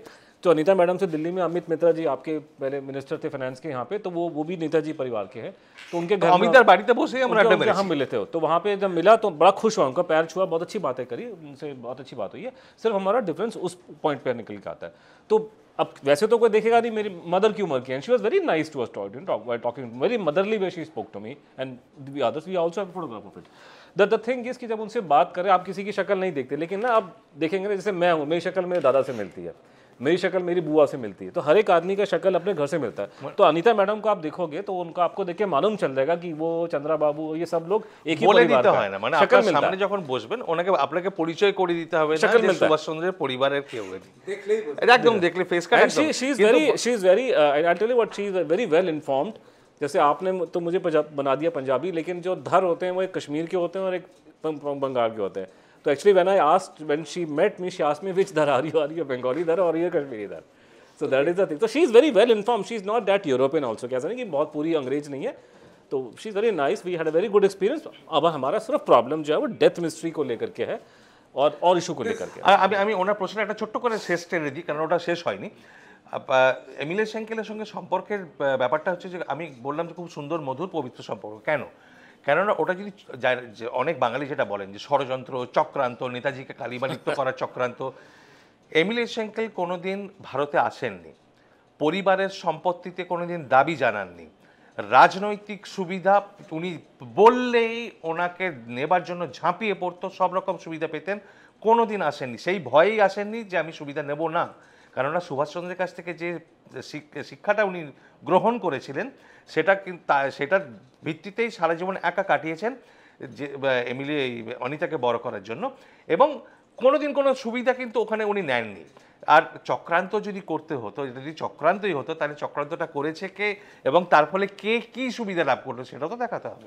And she never believed the plane crash story. উনি সারা জীবন বিশ্বাস করেন। She always believed that he was in Russia and something went wrong there. She never believed the plane crash story. তার মানে নেতাজির স্ত্রী কোনোদিনও বিশ্বাস করেননি না, জীবনের শেষ দিন অবধি না, নেতাজির মৃত্যু হয়েছে, জীবনের শেষ দিন অবধি উনি বিশ্বাস করেননি। আমরা মহানির্বাণ যে ঘটনাটা, গ্রেট এসকেপ যে ঘটনাটা, যেটা আমরা শুনে আসছি নেতাজি সুভাষচন্দ্রের, সেই ঘটনাটার সাথে রবীন্দ্রনাথ ঠাকুরের একটা গল্প রয়েছে বদনাম, সেটার এন্ডিংটার খুব সাংঘাতিক মিল রয়েছে। তো এটা কি কোনোভাবে হতে পারে যে রবীন্দ্রনাথের সেই মহানির্বাণের যে ঘটনাটা আমরা জানি তার সাথে সেটা হয়তো সেরকম নয়, রবীন্দ্রনাথ তাকে কোনোভাবে সাহায্য করেছিলেন ওনার ওই মহানির্বাণের ঘটনাটাটি? কারণ একটা গাড়ি ওরকম পুলিশি ঘেরাটপ দিয়ে বেরিয়ে গেল, অথচ কেউ জানতে পারলো না ওরকম যেখানে উনি গৃহবন্দী হয়ে রয়েছেন, এটা একটু আশ্চর্যজনক নয়? না, মহানিষ্ক্রমণের ঘটনার সঙ্গে এরকম দেখো, the world is full of coincidences. পথের দাবি পড়েছো, পথের দাবিতে সব্যসাচীর কার্যক্ষেত্রটা কি, সব্যসাচীর চরিত্রটা কি? সেটা পরবর্তীকালে সুভাষচন্দ্রের চরিত্রের সঙ্গে অদ্ভুত মিলে যায় নাকি? শরৎচন্দ্র তো জানতেন না তখন। তার মানে কোথাও কোথাও কি আমরা এটা ভাবতে পারি রবীন্দ্রনাথ থেকে শরৎচন্দ্র বাংলার মনীষীরা যে দামাল ছেলের স্বপ্ন দেখেছিল, সেই দামাল ছেলেই কল্পনার লোক থেকে বাস্তবের মাটিতে নেমে এসেছেন নেতাজি সুভাষ। এটা রবীন্দ্রনাথের ক্ষেত্রে একদম জোর দিয়ে বলা যায়, উইথ ডকুমেন্টারি এভিডেন্স সাপোর্ট করা যায়। কারণ রবীন্দ্রনাথ যে সময়ের বাংলার রাজনীতিতে জড়িয়ে পড়েছিলেন, কংগ্রেস রাজনীতিতে, সেই সময় তিনি এক পুরুষের কল্পনা করেছিলেন যিনি এসে বাংলাকে নেতৃত্ব দেবেন। তারপর যখন বহু বছর পরে মহাজাতি সদনের গোড়াপত্তন করতে এলেন, ফাউন্ডেশন স্টোন করতে এলেন, তখন তিনি সুভাষচন্দ্রকে দেশনায়ক বলে যে আহ্বান জানান, সেইটার কানেকশনটা এক্ষেত্রে বলে রাখি, মহাজাতি সদনের সেই ঘটনা তো আমরা ইতিহাসে দেখেছি, আমাদের কাছে ফুটেজও ছবিও রয়েছে। আর তলার সুড়ঙ্গটা যেটা গঙ্গায় গিয়েছিল, ওটা কি আপনারা মনে করেন নেতাজি মস্তিষ্ক প্রসূত? হতে পারে, কিন্তু যেহেতু কোনো আমি ফাইল দেখিনি বা কোনো ডকুমেন্ট দেখিনি, আমি ওটাকে নিয়ে কোনো গেস ওয়ার্ক করব না। সম্ভাবনা হতে পারে, কারণ সুভাষচন্দ্রের যা চরিত্র সেটা হতে পারে। এবং তিনি সর্বকনিষ্ঠ মেয়র, এবং তখন থেকেই তার মাথায় অনেক কিছু ঘুরছে। নিশ্চয়ই এটা হওয়ার সম্ভাবনা অনেকেই বলছে, হতে পারে, সম্ভাবনা নিশ্চয়ই আছে। আমাদের সবারই আলাদা আলাদা স্টাইল স্টেটমেন্ট থাকে, তো নেতাজির কি খুব আলাদা একটা স্টাইল স্টেটমেন্ট ছিল? এক্ষেত্রে আমি নেতাজি ভক্তদের কাছে করজোড়ে ক্ষমা চেয়ে নিচ্ছি, কিন্তু আমাকে সাংবাদিক হিসেবে কিছু প্রশ্ন করতেই হবে। আমরা নরেন্দ্র মোদীকে দেখি, আমরা মমতা বন্দ্যোপাধ্যায়কে দেখি, আমরা দেখি তাদের বিভিন্ন সময় বিভিন্ন ছবি রয়েছে বিভিন্ন জায়গায়। অনেকে বলেন, এটা ঋতব্রত ভট্টাচার্য বলছে না, অনেকে বলেন নেতাজি সুভাষচন্দ্র বোস তিনি সাবমেরিনের ওপরেও ছবি তুলছেন, তিনি বিভিন্ন সময় বিভিন্ন জায়গায় ছবি তুলছেন। কখনো কখনো একেবারে বাঙালি হিসেবে, একেবারে আটপৌরে বাঙালি হিসেবে শাল গায়ে দিয়ে ছবি তুলছেন, আবার কখনো কখনো তিনি সামরিক পোশাকে ছবি তুলছেন। অনেকে বলেন আজকের রাজনীতিবিদদের এই স্টাইল স্টেটমেন্ট প্রচার, এটা আসলে নেতাজি শুরু করেছিলেন। বেশ, এটা উত্তরটা ভালো প্রশ্ন করেছেন, এটা উত্তরটা খুব মজার উত্তর হবে। একটা জিনিস হচ্ছে যে এই যে বিশ্বভারতী স্টাইলে শালটা নিয়ে ছবি যেগুলো বেশিরভাগ রয়েছে, সেই বেশিরভাগ ছবিগুলোই তোলা হচ্ছে নেতাজির ভ্রাতুষ্পুত্র অশোকনাথ বসুর তোলা, এবং তার জন্য নেতাজি পোজ করেননি কোথাও। সুভাষচন্দ্র কোথাও পোজ দেননি যে আমি দাঁড়ালাম আমার ছবিটা। আপনি বলছেন অন্যরা পোজ দেয়, কিন্তু নেতাজি সুভাষচন্দ্র সাবমেরিনে যাবার সময় যে ছবিগুলো, সেগুলো তোলা জার্মান ক্যাপ্টেন, জার্মান যারা নেভিগেটর, তাদের তোলা। সুভাষচন্দ্র বলেননি যে আমি ভাই আমার কলিগের সঙ্গে আমি দাঁড়িয়ে আছি, আমার ছবি তোলো। তো ওইভাবে ছবি তোলা হয় না। কেন আমি এটা অবশ্যই এটা হাত মিলিয়ে নিয়ে এই প্রশ্নটা আমার খুব ভালো লাগলো উত্তরটা, তার কারণ সবাই নেতাজি নয়, কেউ নেতাজি নয়, নেতাজি একজনই। তো এই যে মানে স্টাইল স্টেটমেন্টের কথা বলছেন বা ছবি তোলার কথা বলছেন, আমি এই সূত্রে একটা কম্পারিজন অন্যতে টেনে আনছি যে কতটা আমরা নেতাজি সম্বন্ধে জানি। 1921 থেকে 1945 হচ্ছে সুভাষচন্দ্রের অ্যাক্টিভ পলিটিক্যাল লাইফ, 25 বছর ধরে নিচ্ছে। এই 25 বছরে ধরে গান্ধীর সমগ্র রচনাবলী, পণ্ডিত নেহেরুর সিলেক্টেড ওয়ার্কস এবং সুভাষচন্দ্রের রচনাবলী, আমি তিনটে কম্পারিজনের তিনটে স্ট্যাটিস্টিক্যাল পয়েন্ট দিচ্ছি। এই 25 বছরের ছাপা পাতা, printed pages number, collected works of Mahatma গান্ধীর হচ্ছে 35,000। জওয়াহরলাল নেহরুর ছাপা পাতার নম্বর হচ্ছে 8,500। সুভাষচন্দ্রের রচনাবলী, collected works of Subhash Bose, তার ছাপা পাতার নম্বর হচ্ছে 3,000। ফলে সুভাষচন্দ্র কম বলতেন বা কম লিখতেন তা তো নয়, ওই 25 বছরের অত ভলিউমিনাস কাজগুলো গেল কোথায়? আছে, আমরা যত্ন করে খুঁজিনি। আমি যতটুকু খুঁজে পেয়েছি বইতে ইনক্লুড করার চেষ্টা করেছি। ছবির ক্ষেত্রেও সেইটা, যদি আমরা বলি যে এরকম ছবি তোলাতেন, আমি বলবো ছবির সংখ্যা কম্পেয়ার করুন পণ্ডিত নেহরুর সঙ্গে, মহাত্মা গান্ধীর সঙ্গে, উইনস্টন চার্চিলের সঙ্গে কম্পেয়ার করে নিউমেরিক্যালি, স্ট্যাটিস্টিক্যালি আমাকে ফিগার বলুন যে যদি কোথাও মনে হতে পারে যে সুভাষচন্দ্র আত্মম্বরী ছিলেন এবং সেলফ সেন্টার্ড ইগোটিস্টিক ছিলেন, যে নিজের ছবি তোলাতে ভালোবাসতেন। उसमें एक और आपको बड़ा ये समझना पड़ेगा, बड़ा अच्छी इंटरेस्टिंग कहानी है कि जो भारत में कई लोगों का नाम, पुराने जो फ्रीडम फाइटर आजकल बहुत लोग नाम लेते हैं, कोई पॉलिटिकल वोट बैंक होगा तो नाम हो रहा है, लेकिन अगर आप कंपेयर करेंगे सुभाष बोस से, जैसे कई लोग जिनका नाम बहुत मैं लूँगा नहीं, लेकिन अगर आप उनके रिकॉर्ड ढूंढने जाते हैं नेशनल आर्काइव में तो उनके बारे में कोई फाइल भी नहीं है, उसकी इतनी इंपॉर्टेंस नहीं थी कि अंग्रेज उसके बारे में पूरी फाइल बना के, तो एक डिस्पैच में कहीं नाम होगा कोई एक फाइल के अंदर। नेताजी वो आदमी हैं सुभाष बोस जिन पर मोदी सरकार ने, मोदी जी ने 304-5 फाइल पब्लिक किया है, जो पीएमओ MHA और वहाँ से निकल के आ रहा है। उससे पहले मनमोहन सरकार ने हमने जो पापड़ बेले हैं उसकी वजह से 1200 के आसपास फाइल निकाला उन्होंने, ठीक है। उससे पहले 1997 में अपना डिफेंस मिनिस्ट्री ने 990 फाइल रिलीज़ किया जो सुभाष बोस आईएनए का फाइल था। इसके अलावा अगर हम डेथ की बात, हम लोग तो डेथ में घुसे हुए हैं, हमने ताइवान से फाइल निकाली सुभाष बोस की, अमेरिका से निकाली, इंग्लैंड में तो है ही, जापान में है, रशिया का तो खैर वो अलग वो दे नहीं रहे, पर लेकिन वहाँ का भी रिकॉर्ड है का तो अब उसके अलावा जर्मनी में, तो इस आदमी का इतना सारा रिकॉर्ड, इतना फाइल है करके, মানে ফাইলেরই রচনা বলি হয়ে যেতে পারে গোটা পৃথিবী জুড়ে মানে उसकी इंपॉर्टेंस है, उनकी तभी फाइलें इतनी सारी उनके पर। Sir, what inspired you to write so many pages on Netaji? The personality and his contribution. একটা প্রশ্নই করতে যায়, এত ফাইল নিয়ে কথা হলো, ক্লাসিফাইড ফাইল যেগুলো এখনো আছে ইন্ডিয়ান গভর্নমেন্টের, কতদিনের মধ্যে ডিক্লাসিফাইড হবে বলে আপনাদের মনে হয়? সেটা নির্ভর করছে সরকারের উপর, অবশ্যই সেটা সোজা উত্তর, এবং জনতার উপরেও। ওখানে আমি আসছি যে সরকার রেসপন্ড করে, সরকার, আমরা ওটা কোনো চ্যারিটেবল অর্গানাইজেশন নয়, তারা এটা ডেমোক্রেটিক সেটআপে, একটা গণতান্ত্রিক কাঠামোতে সরকার জনগণের কথা শোনে, জনগণের কাছ থেকে দাবি উঠলে তখন সরকার সেটা করতে বাধ্য হবে। जिस दिन 5 बंगाली MP पार्लियामेंट में खड़े होकर के चढ़ जाएंगे ना गवर्नमेंट पे, उसके बाद देखना देश में क्या होगा। हाँ, मगर दुख का बात ये है इतना सारी पार्टी है बंगाल में, बिल्कुल, वो 5 MP अभी तक नहीं मिला, हमने इतना दिन से नहीं मिला है, नहीं मिल पा रहा। Gauri Devi institute of medical sciences and hospital, GT Road, राजमार्ग, Durgapur. Best place to study. For contact us, call 7797662222 97756962237.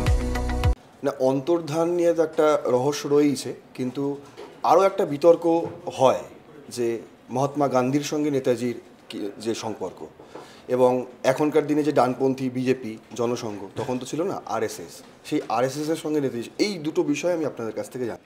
দেখো, আমি ছোট্ট করে বলছি, মানে এটা নিয়ে একটা আলাদা সেশন হতে পারে। ছোট করে বলতে গেলে এটুকু বলতে হয় যে সুভাষচন্দ্র মহাত্মা গান্ধীর প্রতি অত্যন্ত শ্রদ্ধাশীল ছিলেন। মহাত্মা গান্ধী কোনো ছোট ব্যক্তিত্ব তো না, বিশাল বড় ব্যক্তিত্ব তার, কিন্তু সুভাষচন্দ্র খুব পরিষ্কার কথার মানুষ ছিলেন। উনি বিশ্বাস করতেন মহাত্মা গান্ধী যা কাজ করেছেন সেটা অসাধারণ, কংগ্রেসকে সংগঠিত করেছেন, দেশের মানুষকে জাগরিত করেছেন, তাদের চেতনা জাগরিত করেছেন, রাজনৈতিক চেতনা, এবং মাস মুভমেন্ট ক্রিয়েট করেছেন।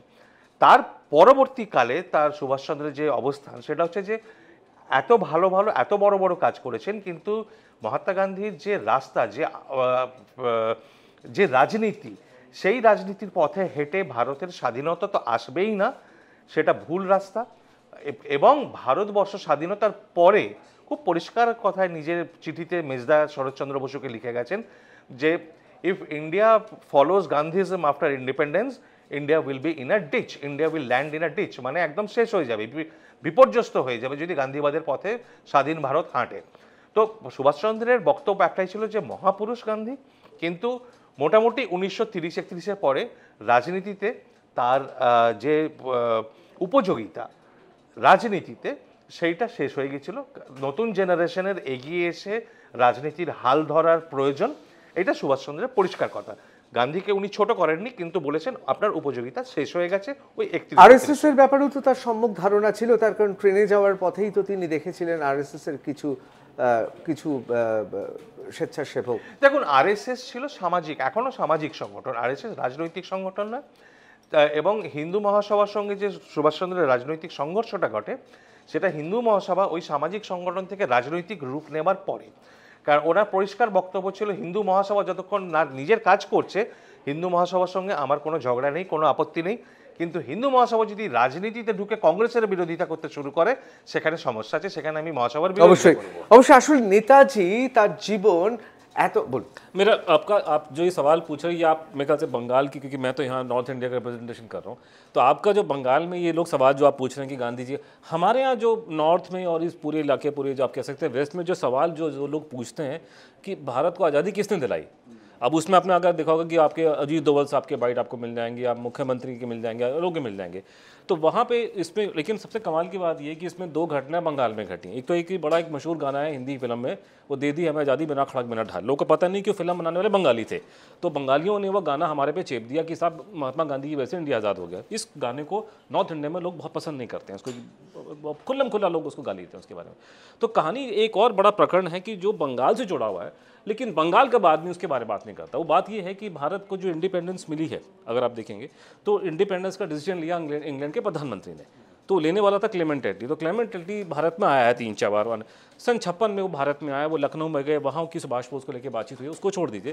फिर वो यहाँ कलकत्ता में आते हैं। किस्मत की बात है कलकत्ता में जब आते हैं यहाँ पे, तो आपके यहाँ पे गवर्नर नहीं थे, नहीं तो गवर्नर सारे कांग्रेसी थे पहले यहाँ पे, तो वो गवर्नर कांग्रेसी कोई था नहीं, तो वो गवर्नर साहब की जगह जो एक्टिंग गवर्नर था वो यहाँ का चीफ जस्टिस था वानी भूषण चक्रवर्ती। अब ये है कि आपको समझना पड़ेगा कि आप जब कलकत्ता बंगाल की बात करते हैं, 1952 का कलकत्ता बंगाल आज का कलकत्ता बंगाल नहीं है, ठीक है। भारत का सबसे बड़ा शहर था 1952 में कलकत्ता, सब चीज़ों में सबसे नंबर 1। फिल्म इंडस्ट्री भी सारी यहाँ पे थी, लोग सब बड़े बड़े एक्टर यहीं थे। तो बंगाल राज कपूर चले पृथ्वीराज कपूर यहीं पे था। तो ये बंगाल जो था 1952 का जो कलकत्ता था, वो दिल्ली बॉम्बे से बड़ा शहर था। और कलकत्ता हाई कोर्ट भारत का सबसे पुराना एडवांस कोर्ट है, तो आपको उसको आज से मत मिलाइए। फनी भूषण चक्रवर्ती पहला भारतीय था जो कलकत्ता हाई कोर्ट का चीफ जस्टिस बना है। उससे पहले 1952 तक इंडिपेंडेंस के बाद भी चीफ जस्टिस अंग्रेज हुआ करते थे यहाँ पे। तो वो आदमी तो कोई जर्नलिस्ट तो है नहीं किसी मीडिया किसी अखबार का कि कोई किसी ऑर्गेनाइजर का उसका इंटरव्यू लेने आ रहा है। उसका उन्होंने भारतीय क्लेमेंट एटली को उन्होंने होस्ट किया यहाँ पे। और उसके बाद ये पूरा जग जहर उन्होंने बाद में चिट्ठी लिख करके बांग्ला में उन्होंने दिया। डॉक्टर मजूमदार की किताब में लिखा हुआ है। यहाँ का लोग बात नहीं करता, लेकिन पूरे भारत में आप जाइए, नॉर्थ इंडिया में, वेस्ट में, बॉम्बे में, मैं अभी पूना गया था, नागपुर में गए थे हम लोग, सब वो उसी चिट्ठी का नाम लेके बोलते हैं कि क्लेमेंट एटली ने आकर के यहाँ एक्सेप्ट किया है कि इंडिया को आज़ाद करने का जो मेन कारण था वो सुभाष बोस थे, नंबर 1। फिर उनसे स्पेसिफिकली पूछा गया कि महात्मा गांधी का योगदान क्या था, जो उन्होंने वो सारे जो आंदोलन किए थे, वो धरना भरना का, उसने कहा जी मिनिमल रोल है उसका। अवश्य उसी का टी शर्ट बना करके जी मैं घूमता हूँ, मैं ये पहन करके मैंने वो टी शर्ट ही बना दी करके, क्योंकि इसी से संदेश जाता है कि आप देखो ये उन्होंने संदेश दिया था हमारे को, ये सच है फ्रीडम स्ट्रगल का। और हमारे जीवन के हमारा जो मिशन जो हम जो लड़ाई लड़ रहे हैं उसके 2 पहलू हैं। पहला पहलू है कि साहब सुभाष बोस की डेथ नहीं हुई है, और ये जो कहानियां दे रहे हैं गलत कहानी। और इसका रीज़न क्यों है, क्यों हम नेताजी के पीछे जा रहे हैं, कि नेताजी की वजह से भारत आज़ाद हुआ था। और मैं आपको मुझे बताते हुए बड़ी शर्म आ रही है मुझे कि दुनिया में सब लोग बोलते हैं, लेकिन आप मुझे गिनती के 5 बंगाली सुना दो, बड़े बड़े आदमी। अब छोटे मोटे की बात मत करना, बड़े बड़े 5 मुख्यमंत्री या कौन किस फिल्म वाला, कौन सत्यजीत रे, कौन किसी ने कभी ये चूं भी किया हो सुभाष बोस के बारे में। जो बात को खुल्लम खुल्ला अजीत डोभाल कह रहा है, खुल्लम खुल्ला मैं जाके नेशनल टीम में बोल रहा हूँ जाकर के। অবশ্যই এই কারণে আমরা বলবো অনুজকে, অনুজ ধর তিনি বাঙালি নন, নামে হয়তো সাদৃশ্য আছে, কিন্তু আমাদের অনেকের থেকে অনেক বেশি বড় বাঙালি, তার কারণ তিনি নেতাজি ভক্ত, সুভাষ ভক্ত। এত ছোট পরিসরে নেতাজি সুভাষচন্দ্র বোসকে আমরা ধরে রাখতে পারবো না, কিন্তু কতগুলো প্রশ্ন উস্কে দেওয়া হলো সেদিন রাত্রে 14ই আগস্ট 1947। সেই দিন কে কোথায় ছিল, নেতাজি কোথায় ছিলেন, দেশের স্বাধীনতা তিনি কিভাবে দেখেছেন আমরা জানি না। আমরা এটাও জানি না ক্ষমতা যখন হস্তান্তর হচ্ছে তখন কে কোথায় কার সঙ্গে ছিলেন, সেটাও আমরা জানি না। ইতিহাস অনেক কিছু লুকিয়ে যায়, কিন্তু শেষ পর্যন্ত শাক দিয়ে মাছ ঢাকা যায় না, ঠিক বেরিয়ে আসে সব কিছু। তবে সবচেয়ে দুঃখের ব্যাপার, আমাদের সামনে যে দুজন বসে আছেন, আমার মাঝে মধ্যে মনে হচ্ছে যে আরজি করের কেসটা সিবিআইয়ের বদলে যদি অনুজ ধর এবং যদি চন্দ্রচূড় ঘোষকে দেওয়া হতো, ঠিক খুঁজে বার করতেন। কারণ আজ থেকে প্রায় 80 বছর আগের অন্তর্ধান রহস্য যদি ভারতবর্ষে কেউ ব্যাখ্যা করে থাকেন যুক্তিগ্রাহ্যভাবে, তারা হচ্ছেন অনুজ ধর এবং চন্দ্রচূড় ঘোষ। তবে নেতাজি নিয়ে আরও অনুষ্ঠান আমাদের করতে হবে। সবশেষে আমি সাংবাদিক হিসেবে বিশ্বাস করি ওই নিষিদ্ধ ফাইল, সেই ফাইলে কি আছেন এই 2 ব্যক্তি জানেন, আমরা জানি না। কেন? কারণ আমরা এখনো পর্যন্ত 5 জন এমন এমপি পাঠাতে পারিনি। এতগুলো দল রয়েছে, এতগুলো সময় কেটে গেছে, যারা বলবে নেতাজির কথা জানতে চাই। আমরা জনতা যতক্ষণ না খেপে উঠছি ততক্ষণ ওই ফাইল বেরোবে না। তার কারণ এই ফাইলে দারুণ সব বিপজ্জনক কথা লেখা আছে। যারাই সরকারে আসবে বলেন, তারা বলেন ফাইল উন্মোচিত করবেন, কিন্তু সরকারে বসে করেন না কেন জানেন? কারণ ওই ফাইল বেরিয়ে যাওয়ার পর জনতার ক্রোধ সামলাতে পারবে না, আর সেই ভয়তেই করে না। তবে আশার পথ একটাই, আমাদের সবাইকে এগিয়ে আসতে হবে, লড়াই করতে হবে, ওই ফাইলগুলো এবার বের করতে হবে। আমি অনুজের কথা ধরেই বলবো, বিবেকানন্দ বলেছিলেন যে একটা যদি 11টা ছেলে যদি ফুটবল টিম ঠিক করে তৈরি করা যায় তাহলে সমাজ বদলে দেওয়া যায়। নেতাজি বলেছিলেন তোমরা আমার রক্ত দাও, আমি তোমাদের স্বাধীনতা দেব। আর অনুজ অবাঙালি হয়ে গোটা বাংলাকে বলে গেল 5টা জনপ্রতিনিধি পাওয়া যাবে না যারা শেষ পর্যন্ত নেতাজির জন্য লড়বে। আমরা সেই 5 জনের অপেক্ষায় থাকব। অসংখ্য ধন্যবাদ, অসংখ্য ধন্যবাদ এতটা সময় দিয়েছেন। আর+ নিউজ রুম এখানেই শেষ। অন্যান্য খবরের জন্য চোখ থাকুক আর+ নিউজে, সবার আগে সবার পাশে।